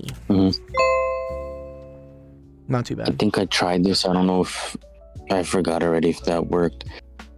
Oh, Could you do you, 3? you could divide both sides by 2/5. Yeah, that's true. You could have divided 72 by 2/5. Yeah, Yeah. yeah, that's what I did. Yeah. Yeah, so if you're going off the basic let me just get rid of this by dividing by it, but then that's just dividing by a fraction, which from keep, change, flip, that's the same thing as 72 times the flip, which is 5/2, which is the same thing as this. Oh. Yeah, it's the same thing. Yeah. Cool. Okay. Well, and then all these. Is this just basic arithmetic? I'm really curious about these questions. This is college. Yeah. Yeah. Red Roach is I just came back and you switched from vector calc to multiplying two numbers. Yes, let me explain, sorry, to the people on YouTube who are probably confused at the continuity. I help I help a very wide spectrum of students. So I have everything from middle school students who are just learning how to add and subtract and divide numbers to, high school students that are probably taking their first chemistry or first physics course, to people taking upper division math courses, Diffie-Q, vector calc in college. So it's a very wide spectrum, but at the current point in time, my stream isn't super slammed with people that I can cover all of it. Eventually, what will happen when this gets big enough is I'm going to have to designate certain days to certain subjects or areas. Wednesdays college, Thursdays high school, Fridays middle school. That's because interesting. there is a disconnect. I mean, the audience watches and they're like, wait, what the fuck? We were just doing vector calc and now we're adding two numbers together. And then the people who need help with adding two numbers together are absolutely fucking lost at seeing vector calc. They're just like, oh god, what is this? Oh no! Oh no! No! Okay, but this monkey's isn't. perfect. I love that monkey. Okay. Like this, for instance, adding three numbers. This is a little bit easier than doing a contour integral for sure. Guys, this is a college math. Trust. Yeah. Okay. Do you get a calculator? So, another bit of background here. Nick is a longtime student of our community, Actual Education. We're actually a nonprofit, and he's studying for a government exam to become a court officer. And so this is part of the exam, which I always find it interesting to look at these government exams because it's so funny what they test you on. Like here, this is mechanical, dude. Especially when they give you the answer that's supposed to be right, but it's wrong. Yeah. Our tax dollars at work, dude. Seriously. Do you get a calculator on this exam? I'm confused. I don't know. Like, do you have to do this by hand? Like, this kind of sucks. You got to do this by hand. Yeah. Okay. 5179 plus 29.39 plus 8.98. There's just so many nines. I don't like these. You can add all these together. So 51 and 29, what's that? 80. Yeah, 80. And then we add 8, right? So I know I have 88 at least. And then I can add these up. Just add the 10s and the 1s digit. Exactly, right. Yeah, this is 7. Oh, no, that's another way to do it, Zach. I like that. Yeah, multiple choice for the win. Oh, okay, cool. So, yeah. Sib says, I really like the name Actual Education because awesome cause. Yeah, also because, I'm trying to actually teach things. I don't know, I feel like, Zach, we were talking about this, right, during your stream, how, some math, I need to watch the rest of that video about why, what was it, the order of operations is morally wrong. I have it saved, I'm gonna watch it. But, yeah, some ways that, like, math is taught or, like, education is taught isn't really education. It's, hey, follow this path exactly. Oh wow, Zach, we might have something there, dude. What if we do something with exactly Zach? I don't know, it's too much. But yeah, it doesn't encourage you to actually learn things on your own. You're just memorizing shit, and yeah, it's the worst. So yeah, for me, like, Zach was also talking about this with, sometimes they give you these big fucking equation sheets in math, and it just looks like formula vomit. And that's supposed to be education. And to me, that's not education. I agree with Zach that you should learn a couple core ones, and then you can derive all the other ones yourself, and you become more appreciative of the math behind it if you do the work to see how the other ones come about. Then it's cool. Then it's like, it's actual education. So yeah, I support, Zach, your idea of, like, doing another stream and I think this is what I do with my YouTube, with the little short videos I do. I try to just cut through the fluff. I cut to the bullshit, and I'm just like, what do you need to know in order to do these types of questions? Like, fuck all the, like, the weird theory shit and, like, whatever that, like, dismays students. Like, let's just get you to the point that you can get the right answer. And once that happens, you build the confidence in the student that they can do math. If they can do something correctly, even if it's a mechanical procedure that doesn't, again, appreciate what the overall logic is, I don't give a fuck. I just care that, like, the student now who was previously discouraged at math and thought math wasn't for them and they weren't a math person now sees that they can do math, and now they're more likely to continue doing math. So I think that's the great way to do it. Yeah, actual education. Exactly. Yeah, that's I don't know. I'm always fighting with people. Not fighting. I'm always having discourse on my YouTube shorts because some math nerd will come up and start trashing my videos as being, like, mechanical or not showing the logic or not showing the beauty of it. And I'm like, bro, you realize this is like a 1-minute short with fucking memes and like sounds? I don't have time to show them the stuff, but we're just trying to keep them interested and build their self-confidence that they can do it. That's why we do it. I don't know. Some people just, like, lose the plot. They don't get it. I'm just like, it's okay. But I explain it to them, and then sometimes they're like, oh, it makes sense now. I'm like, yes. Actually. It seems like you really wanted to get that off your chest for a very long time. I did, dude, because, yeah, it was the other day. Someone was trashing one of my YouTube shorts in the comment section, and I had to respond. I was like, no, you don't get it. You're the reason kids don't keep doing math is because they get scared. Exactly. Okay, so 9 plus 9 is 18 plus 8. That's 26. Carry the 2. 9 plus 3 is 12. 12 plus 9 is 21. So 1. So then there's an extra 2 here. So, okay, cool. So you add this 2 to the 88, and it's going to be 90.16, which is answer choice D. Yay. By the way, someone should clip that whole entire speech. Yeah, yeah. I'm sure I'll make it again. Okay, I'm not going to do all these, bro, because, like, you should be able to do this. It's just fucking, like, what? Adding and subtracting numbers, please. No, I need help, yo. I'm joking. Red Roach says, could I hear your qualifications? Because I have an exciting opportunity. I mean, what do you mean? You want my LinkedIn? I'll give you my LinkedIn, dude. Here. You want my CV? Here. You can have my LinkedIn. Go add me. I need more connections. Thank you, Zach, for becoming my friend on LinkedIn. I feel like until I get to this magical, like, 500 plus, no one's going to fucking take me seriously yet. Exciting opportunity. Yeah, does it involve Bitcoin, please? But yeah, if you want, here's my LinkedIn. This should tell you, like, what I do and, like, what I have done. I even have my rave stuff in there. I have, like, my desert raves I threw. Because I like the show. I don't know. Like, I'm a multifaceted person. I'm a Renaissance man. Gold has 5 messages. I do. That's all these people. Dude, those messages are trash. It's people just, like, trying to, I don't know, get me to sign up for something. So those are my qualifications if you want to go. Bitcoin, please, Dr. Gold. Okay.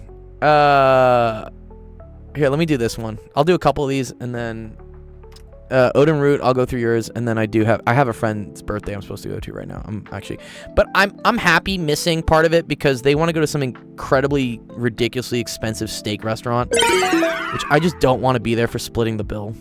I know it's gonna be a couple hundred, and I'm currently unemployed, so I don't really want to do that. So I'm cool missing part of the birthday for you guys. Okay, out of 192 inmates, 96 are to go on a work detail, and another 32 are to report to vocational class. All the rest remain in the cell block. Okay, how many people should be left in the cell block? How do you think you do this one? These poor people in the cell block. For gore. What? Sorry, was that English? I forgot. Okay, so you have 192 people total, okay? Right? And that has to equal 96 going to work detail, probably to, like, make license plates. 32 going to class, right? And then everybody else that's left has to go to the cell block. How do you think I figure out how many people go to the cell block? You just subtract the 96 and the 32. Exactly. Actually, never mind. I didn't realize you lived in LA. Where did you think I lived? Where was this exciting opportunity that I needed? Where did I need to live for this exciting opportunity? Okay. So, 192 minus 96 minus 32. Whatever. I'll just do the minus 96 first. Borrow the 9 or whatever. 12 minus 6 is 6. Oh, I gotta borrow this as well. Whatever, fuck. 18. 96. Oh, yeah, duh. 96 is half of 192. I should know that. Sorry. Okay, so subtract this. It's 96. Subtract 32. That's going to get you 64. Zach says, it's interesting to see prison courtroom-themed word problems. I didn't know these would make modern textbooks. These would not be appropriate for a modern textbook. But it's interesting to see them on actual tests. Yeah, this is a government test, yeah. I don't know, because, I don't know, the theme is kind of like dark, bro. It's like jail. I don't want to go to jail. Scary. Yeah. Okay. Alright, that one wasn't bad. Oh, dude, Zach, look at these questions, dude. You're gonna crack the fuck up, dude. They're so funny. Alright, this is the last one, then I'm gonna do Odin's. Assume that you, as a correction officer, are responsible for seeing the right number of utensils are counted out for a meal.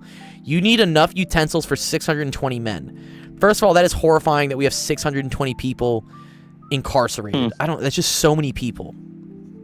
It's just one building. 1 fork and 1 spoon are needed for each man. Okay, so 1 fork, 1 spoon. How many cups?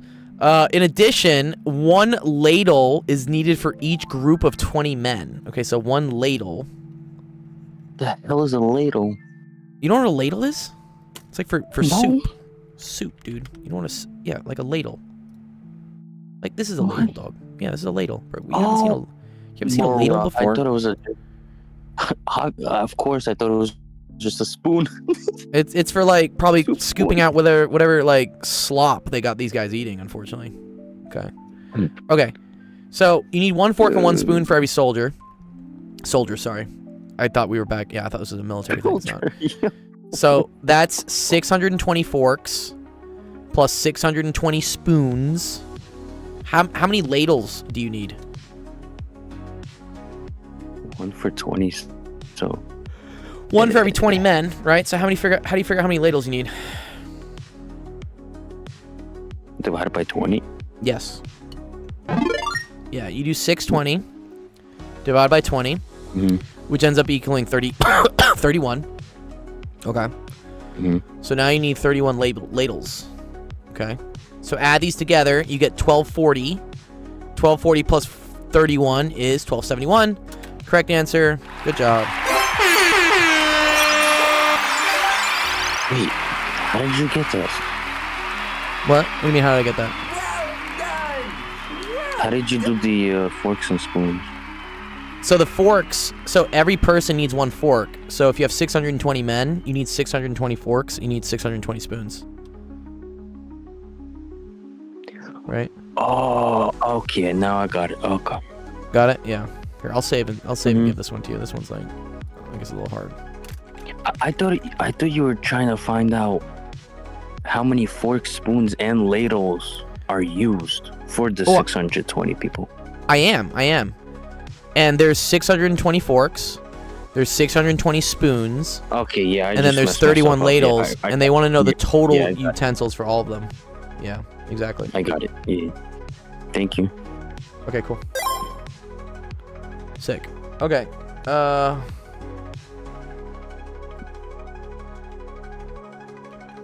Analyzing the item, A is without the ladles, C is the answer. Oh, ooh, I like that. So yeah, Zach's going in and like reverse engineering why they put these things, right? Yeah, this is without the ladles. C is the answer if you divide by 10 for the ladles. Wow, that's cool, Zach. I didn't even notice that. Yeah, rather than 20. Hell? And D is the answer if you had 620 to the number of forks and spoons. Wow. How the hell did you find all that out? What? Yo. Yeah, he's just going through it. He's just checking it out. Yeah. What? Yeah, so if you did 620 ladles, 620 spoons, and 620 forks, you'd get 1860. 620 ladles. Yeah, dude, that's a recipe for like a knife fight, dude. That's I have a bad time, dude. Yo. You get a ladle. You get a ladle. Ladle wars. Okay. Let me see what this says. Thank so this you. is Odin Root. You're welcome, dude. You're bong coin. Did you send the picture from yesterday? No, you didn't. Wait. Yesterday we did the Which one? updating the index numbers, right? Index numbers. Or was that 2 days ago? Was it this one? The interest? Yeah. All right, here, I'll send this to you. Thank you.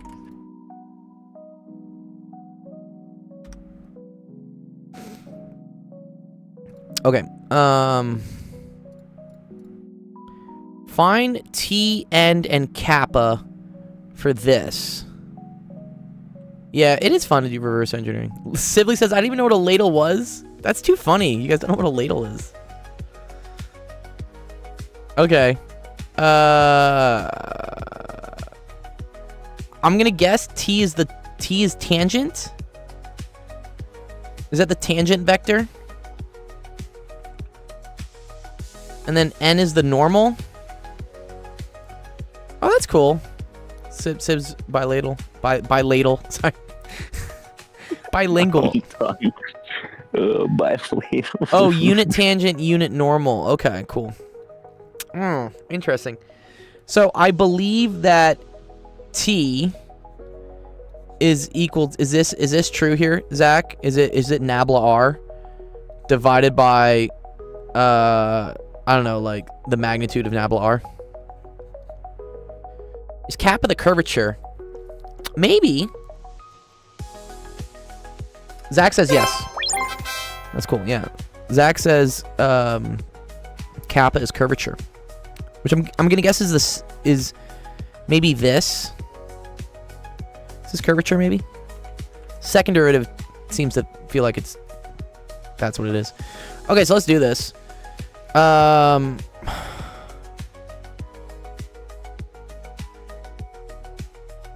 Wait, but this is a parametric equation.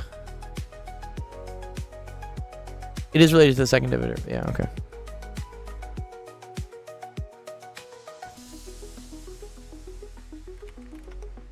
Okay, do I do this with respect to t, Zach? Do I have... I mean, because none of the stuff has x, y, or z in it.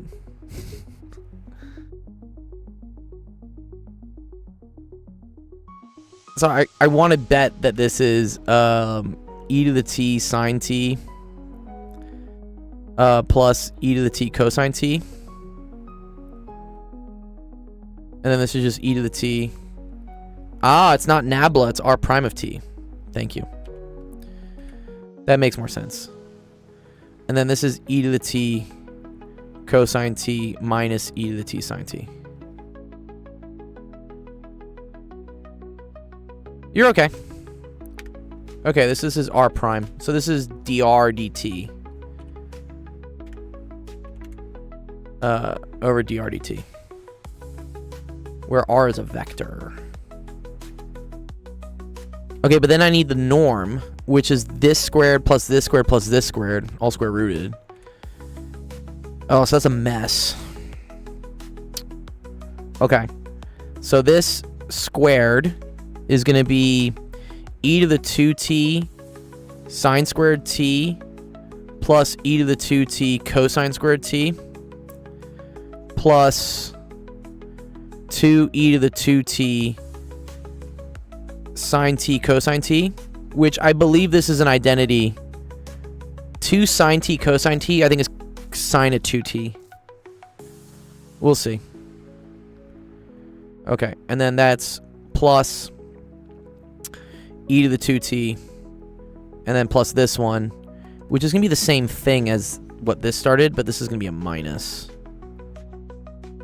Yeah. Okay, so then we have plus e to the 2t sine squared t plus e to the 2t cosine squared t minus 2. Oh, so that's fun. So it actually goes away. I don't even need it. E to the 2t sine t cosine t. Love that shit. Okay, that, yes. Beautiful. My pen is like going upwards. Okay, so this goes away. This goes away. And now what I'm left with, this is cool. So this is sine squared plus cosine squared, which is 1. And this is also sine squared plus cosine squared, which is 1. So I have 2 of those e to the 2t's plus another e to the 2t. So that's equal to 3e to the 2t? Okay. So then it's this all times 1 over 3 e to the 2t. Cool. Which I guess I could pull an e to the t out of all this, right? Let's just pull an e to the t out of everything here. And now you get 1 over 3. But then it's e to the t over e to the 2t. So it's just e to the t on the bottom. And then that's going to be sine t plus cosine t, comma 1, comma cosine t minus sine t. Yeah. I think that's what that is. Oh, sorry, and this is the square root of all this. Oh, I fucked up. Sorry, it's all this, and then it's square rooted. So it's a square root. Oh, so that's square root of 3. Square root of e to the 2t is just e to the t. Oh, very cool. So when I pull an e to the t out, this actually goes away. Oh, very cool. Oh, so it's just 1 over the square root of 3. All this. Wow.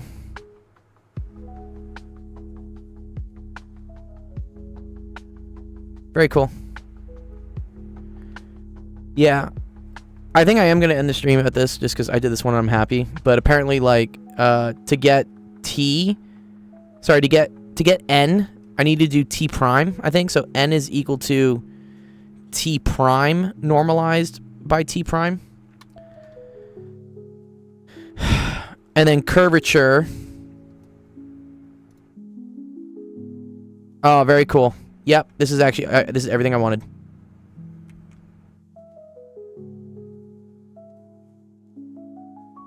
Kappa is 1 over RS. Sorry, but what? Oh, sorry, let me show it on the screen, sorry.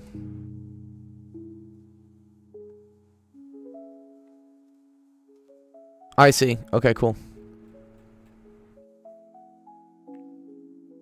So kappa is equal to the magnitude of t prime. Okay. Very cool.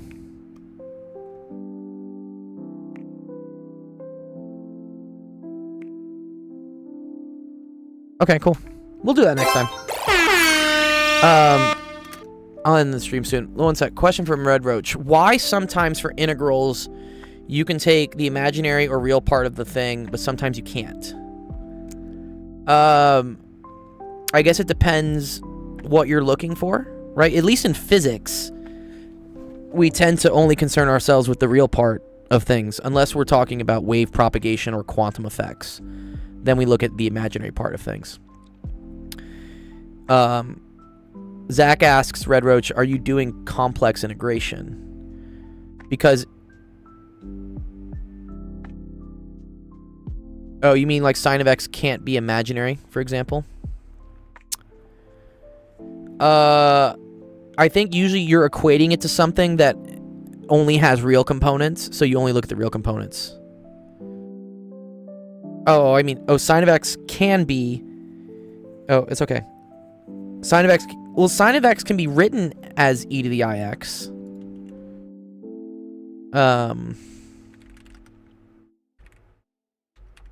That's called the Euler identity? Euler formula, right? Yeah. Oh, I see. So, yeah, for instance, yeah, you can write it this way. Okay, so, like, I'm solving e to the x sine x integral. I can use that right. Integral of e to the ix minus e to the ix. I think so. I think that's valid.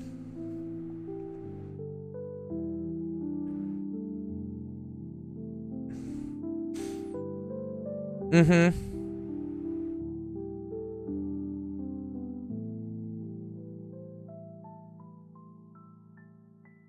So then it just becomes like an exponential integral.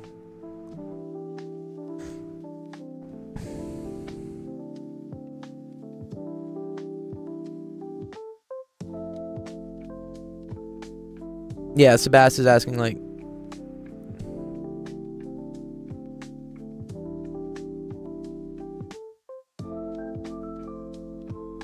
Right, so that's how you write sine. He says he's solving e to the x sine of x, which technically you need to solve using integration by parts.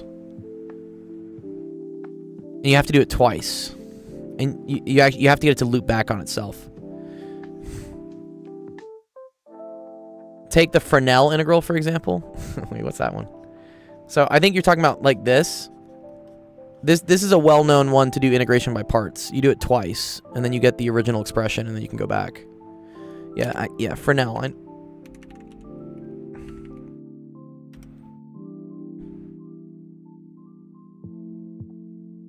Take the Fresnel equations, for example.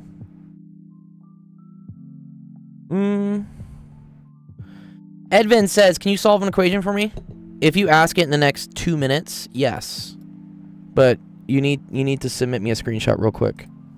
Here's the website's down there. Do you see that website down there? If you send me a screenshot, I'll do it. But you gotta send it to me quick. Because I was about to go.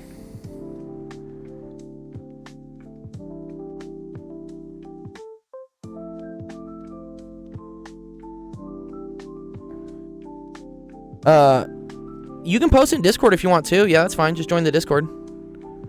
Zeno?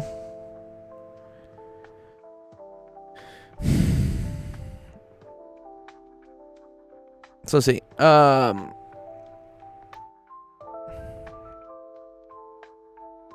Sebas says, I've seen Maths 505 solve that using differentiation under the integral sign. Okay. Yeah, so like using fundamental theorem of calculus. Or Red Roach says the Feynman technique. Ah. There are a lot of really cool tricks. Feynman was a fucking G, by the way. He's a really cool guy. Or was. I guess he passed, unfortunately. But he also worked at the same place I did. For my undergraduate internship, I worked at Los Alamos doing fusion research. And it was really cool to see that, like, oh, Feynman was here as well. He's a G. Okay, here we go. Zach's got a little... Okay. Integral from 0 to infinity of cosine of t squared. I'm confused how I should solve this. The answer suggests using is equal to square root of pi over 4. However, I do not understand how I'm supposed to realize that. Any ideas? Oh, okay.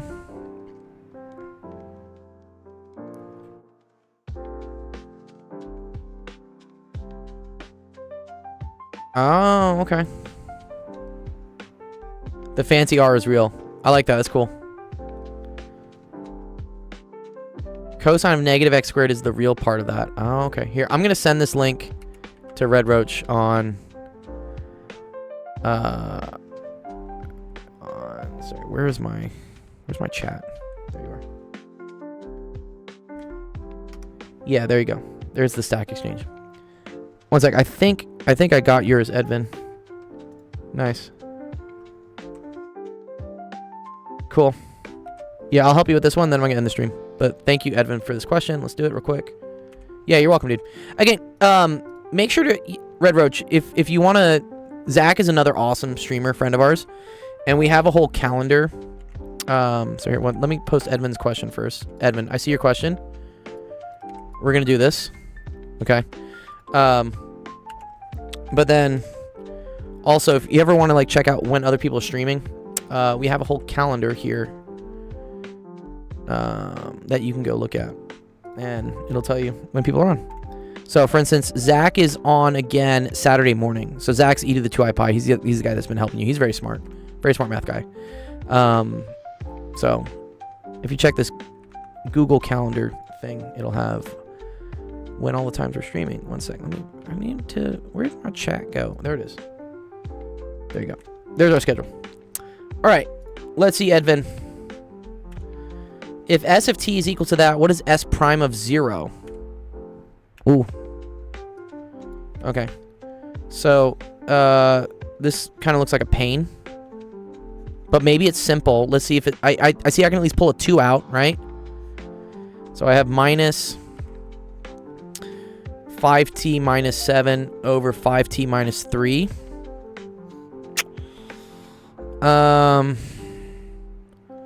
Does this factor?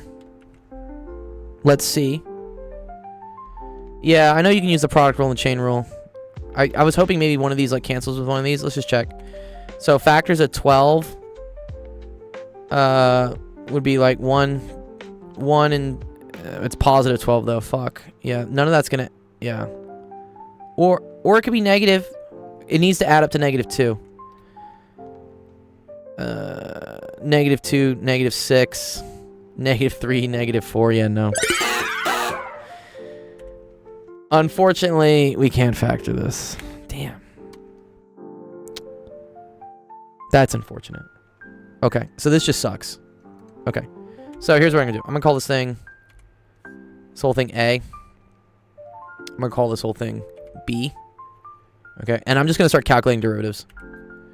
Holy cardio. What's up, Odin? Did you do some cardio? I did your question earlier. So A prime is gonna be equal to 12t minus 2. B prime is a little bit trickier because this is a quotient rule. So let's figure this out. So B prime is equal to the derivative of the top, which is negative 5, times the bottom, so 5t minus 3, minus the derivative of the bottom, which is 5, times the top, which is negative 5t minus 7. And then this is all over the bottom squared, which is 5t minus 3 squared. Okay. Oh, those derivatives are cardio. Yeah, exactly. Anirudh says, could you go over security exam? I don't know much about cryptography, unfortunately.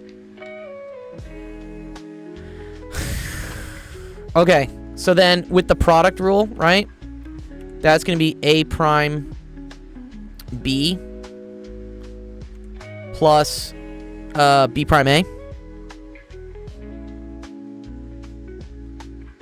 So A prime, we already said, was 12t minus 2.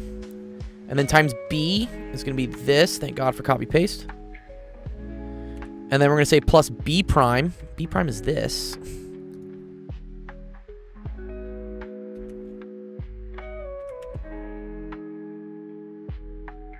Yeah, yeah. Well, this is just annoying, honestly. I don't know if this really teaches you anything. Just teaches you to hate math. Okay. So, that's what this is. This is S prime. I could simplify it, but I'm not going to, because all they care about is S prime of 0. So now I'm just gonna plug in 0 for T, which is nice, because a lot of shit's gonna go away real quick, right? Love that. Okay, this is gonna go away. This goes away. This goes away. This goes away. This goes away. This goes away. This goes away. This goes away. Okay, so let's see what's left in the fallout. So you have a negative 2 being multiplied by a positive 7/3 plus. All right, we got minus 5 times minus 3. That's 15. Minus 5 times minus 7, so that's plus 35. You crossing out only the linear term is scaring me. Am I not allowed to do that? I think I can. Can I not? I'm pretty sure I can. Or is it just is that one of those things where like I'm committing like math heresy? And then minus 3 squared, cool, is 9. And then this is times 2. Right? We're just going to assume we're not dividing by 0 anywhere. Okay? Let's just be nice. So, negative 14/3 plus 50 over 18. No, 100 over 18. No. Yes, 100 over 9.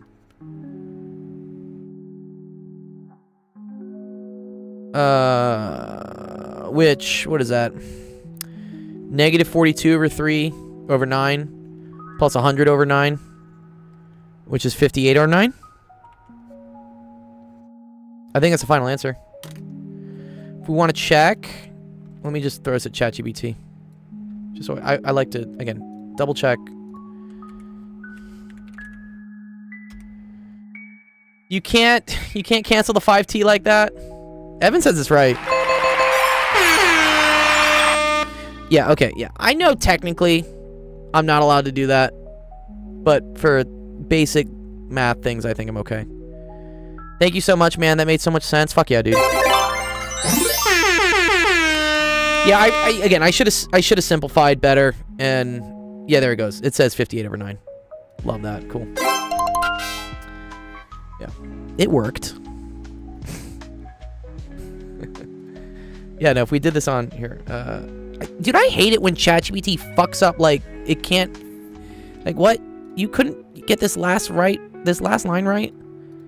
58 over 9. Defrac is 58 over 9. That's LaTeX. Okay, cool. Funny Horse. What's up, Funny Horse? Are you trolling me, Funny Horse, or do you legitimately need questions with this? Are you fucking with me, dude?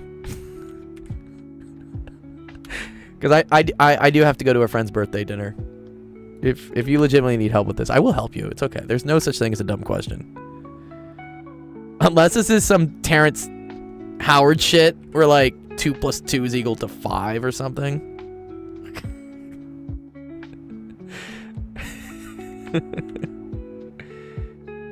Okay. Is this yours, Xenos? Is this seriously your question? It's okay. I mean, I'll do it. I mean, this is 6. This is 7. This is 8. This is 9. This is 10. They keep going up, actually. This is kind of fun. This is 7, 8, 9, 10, 8. Nobody. You can post right now if you want. There you go. Did you get me to say 6, 7? That's dope. God damn it, dude.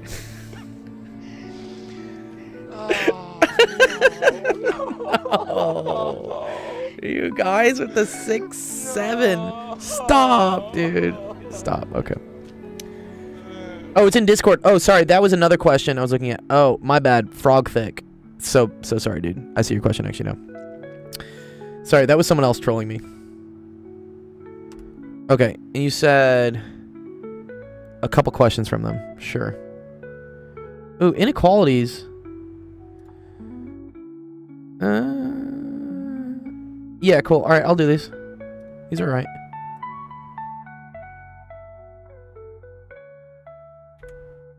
That was not me. I just heard 6, 7. Okay. Okay, dude. All right, these are yours, Xenos, yeah?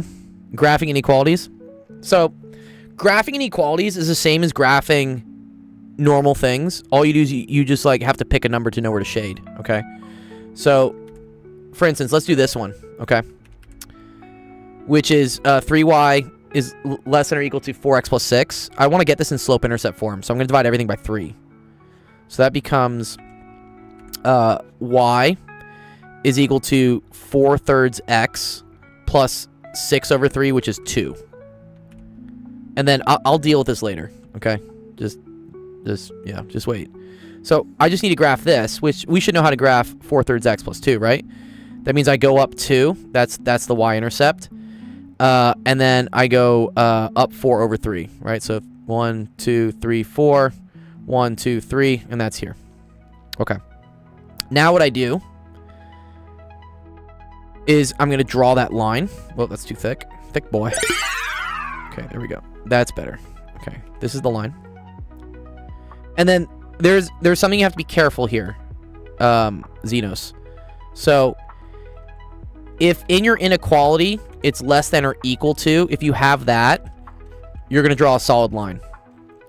In the case where there isn't an equal sign, so for instance, this is already in slope-intercept form, y equals minus x plus 3. Because this is just this, you need a dashed line. So negative x plus 3 would 1, 2, 3, and then it's just minus 1, right? So, I don't know, probably looks something like this. But that's me like, yeah, like a dashed line is what you want to draw. Okay. So whatever, probably like that, and then you want to go okay. You need to shade one side of this, right? You have to either shade this side or you got to shade this side. How you figure out which side to shade is you pick a point in that region. Yeah, sure. Yeah, use 0, 0 to test. I love that. Yeah, 0, 0. Let's use it. Plug it back in. Is 0 greater than or equal to 0 plus 6? No, it's not. So 0, 0 does not get shaded. No. Okay, so that means we just shade this side. And then you're done. So yeah, you don't want to pick 0, 0, by the way, if 0, 0 is on your line.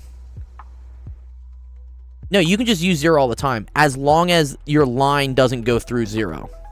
If your line goes through 0, you can't use it. Then you have to use a different point.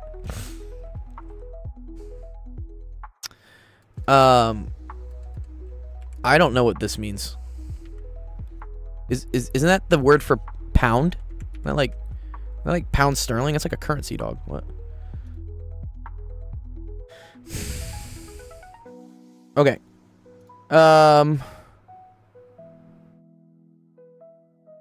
But what does what does that symbol mean in math?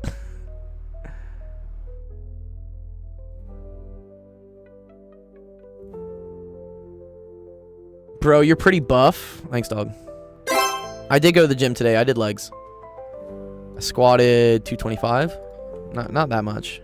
I'm better at chest day than I am leg day, but I don't skip leg day. Okay, let's see this one. I'm curious about this. X minus y is greater than or equal to 4 if x is greater than 0 and y is less than or equal to negative 2. Okay. So I'd rearrange this. I'd move the x over, I'd move the 4 over. So then I get x minus 4 is greater than or equal to y. So y is equal to x minus 4, sure. That's down here. And then that's going up. Oh. The pound in one character set is... It's less than or greater than? Oh, so that means it's less than or greater than 0? Oh, that's cool. I didn't know that. Again, this is an equal sign here. Xenos. Right? So... That means... Oh, we had 1,800 followers today. Sick. I didn't realize that. Nice. The big 1-8. I gotta set a new goal for us. We had 1,800. That's super cool. Okay, and then they say x is greater than 0. So that means you're only shading this part, right? Well, okay. First of all, let's find a test point.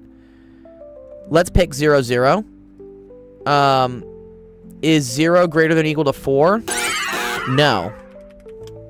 No. Okay. Yeah, submit a screenshot text if you want. Use the website. There's a website down there. Okay, so 0, 0 does not work. So I know it has to be here, but now we have other conditions. X has to be greater than 0, right? So that means this area is off limits, right? Because I need X to be greater than 0. Okay, so we already know here has to really be it. And then also Y must be less than or equal to -2. Okay. So -2 for Y would be here, and it has to be less than that. So I think this is your region, but then this one I believe is dashed. That's cool. It's like a double region, I think. So this right here is the X is greater than or equal to 0, right? X is greater than or equal to 0 is like everything over here. And then you're just finding the intersection of all the inequalities. Okay, so this is your super happy region. It's all this. Yeah.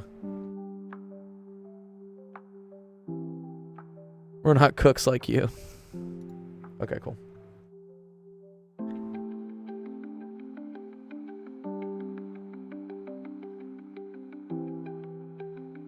Is that the answer? I think that is the final answer, man. Yeah, I think it is.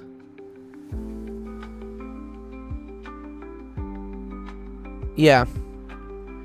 No, these are still inequalities, though. These are still inequalities. You just have to get the intersection of all three things. So it has to be y has to be less than or equal to x minus 4. So that tells you it's down here somewhere. You also know y has to be less than -2, so it has to be even further down. And then x has to be greater than 0. So, yeah.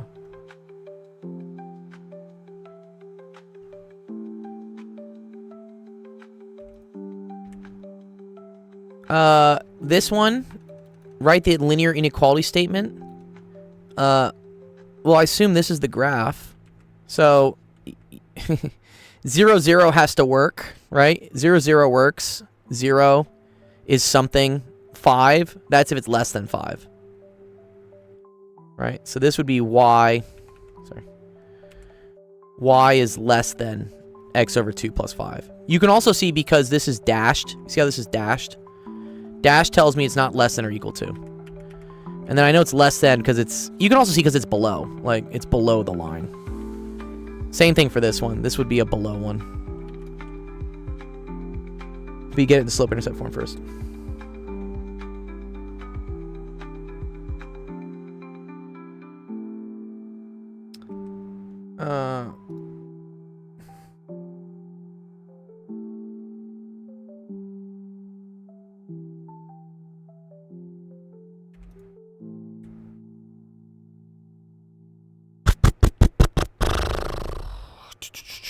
All right, this one. Write an algebraic statement to represent each inequality. Okay. I always like to think about... I put like the variable on the left, and then the arrow is just which way it's going. So this is an open circle, so I know it's going to be not an equal sign, okay? But it starts at -6. Cool. So something with -6. So x does something with -6. The arrow is going to the right, so I'm going to do this. then you're done. This one, it's something with 9. It's solid, so we're going to have an equal sign in there. And it's pointing to the left, so this is less than or equal to 9. Same thing for this one. X, something with -3. It's hollow, but it's going to the left, so this is just less than -3. Yeah. So that's how to do those.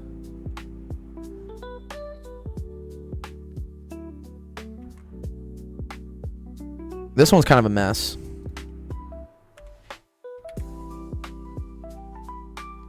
This reminds me kind of what Zach was doing today on his stream. Just beat it to death. Wait, there's a what's the pound symbol? Wait, what? Oh, here it is. So wait, what do they say it is? Oh, on the Mac keyboard, this is option -3, which is option shift 3. Oh, so it's a typo? That's too funny. What's up, Zhangju? Okay. So here, I don't like fractions. So I'm going to multiply everything by, like, the biggest denominator, which in that case is 10. Okay. So if I multiply everything by 10, which you can do, this becomes 20 over 5, which is 4. So I'm going to have 4 x minus 3. 10 times 1 over 10 is 1. As long as you multiply by a positive number. Times 30 over 2, which is 15. 3 minus 2x. Okay. So, now I can do some manipulation. So 4x minus 12 plus 1 is less than 45 minus 30x. Let's add, let's subtract. 34x is less than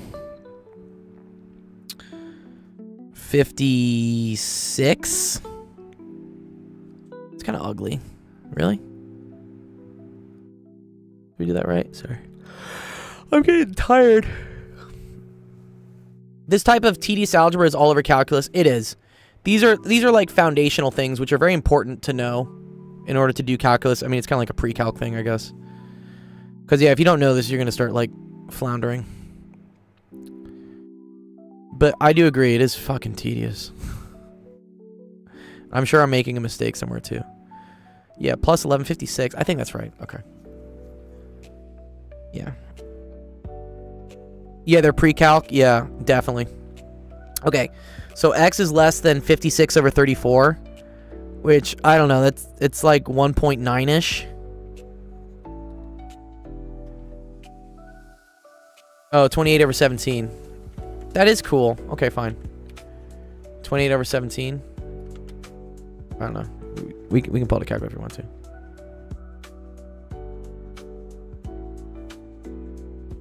$28 divided by 17, 1.64. Okay. So here, what? You would put like 0, 1, 2. Put a hollow line here, or right, hollow.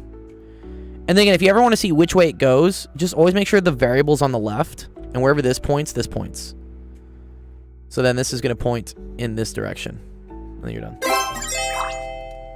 Okay. Cool. I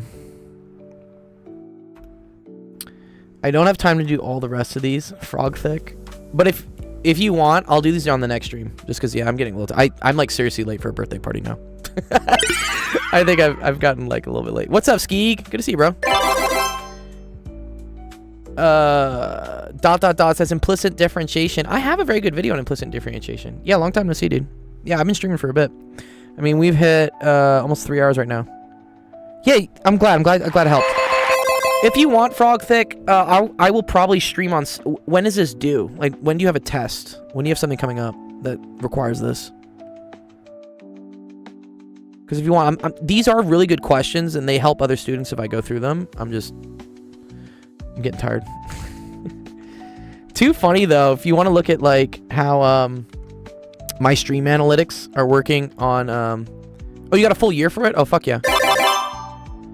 Okay, then cool. Yeah, come by my next stream. I'll do it. I definitely do Calc 1. These have been my analytics, dude. It's too funny. Fuck you, algorithm, dude. Like, what? Like, we hit, like, pretty high number of viewers on the live stream early. And then this, and then, like, complete, like...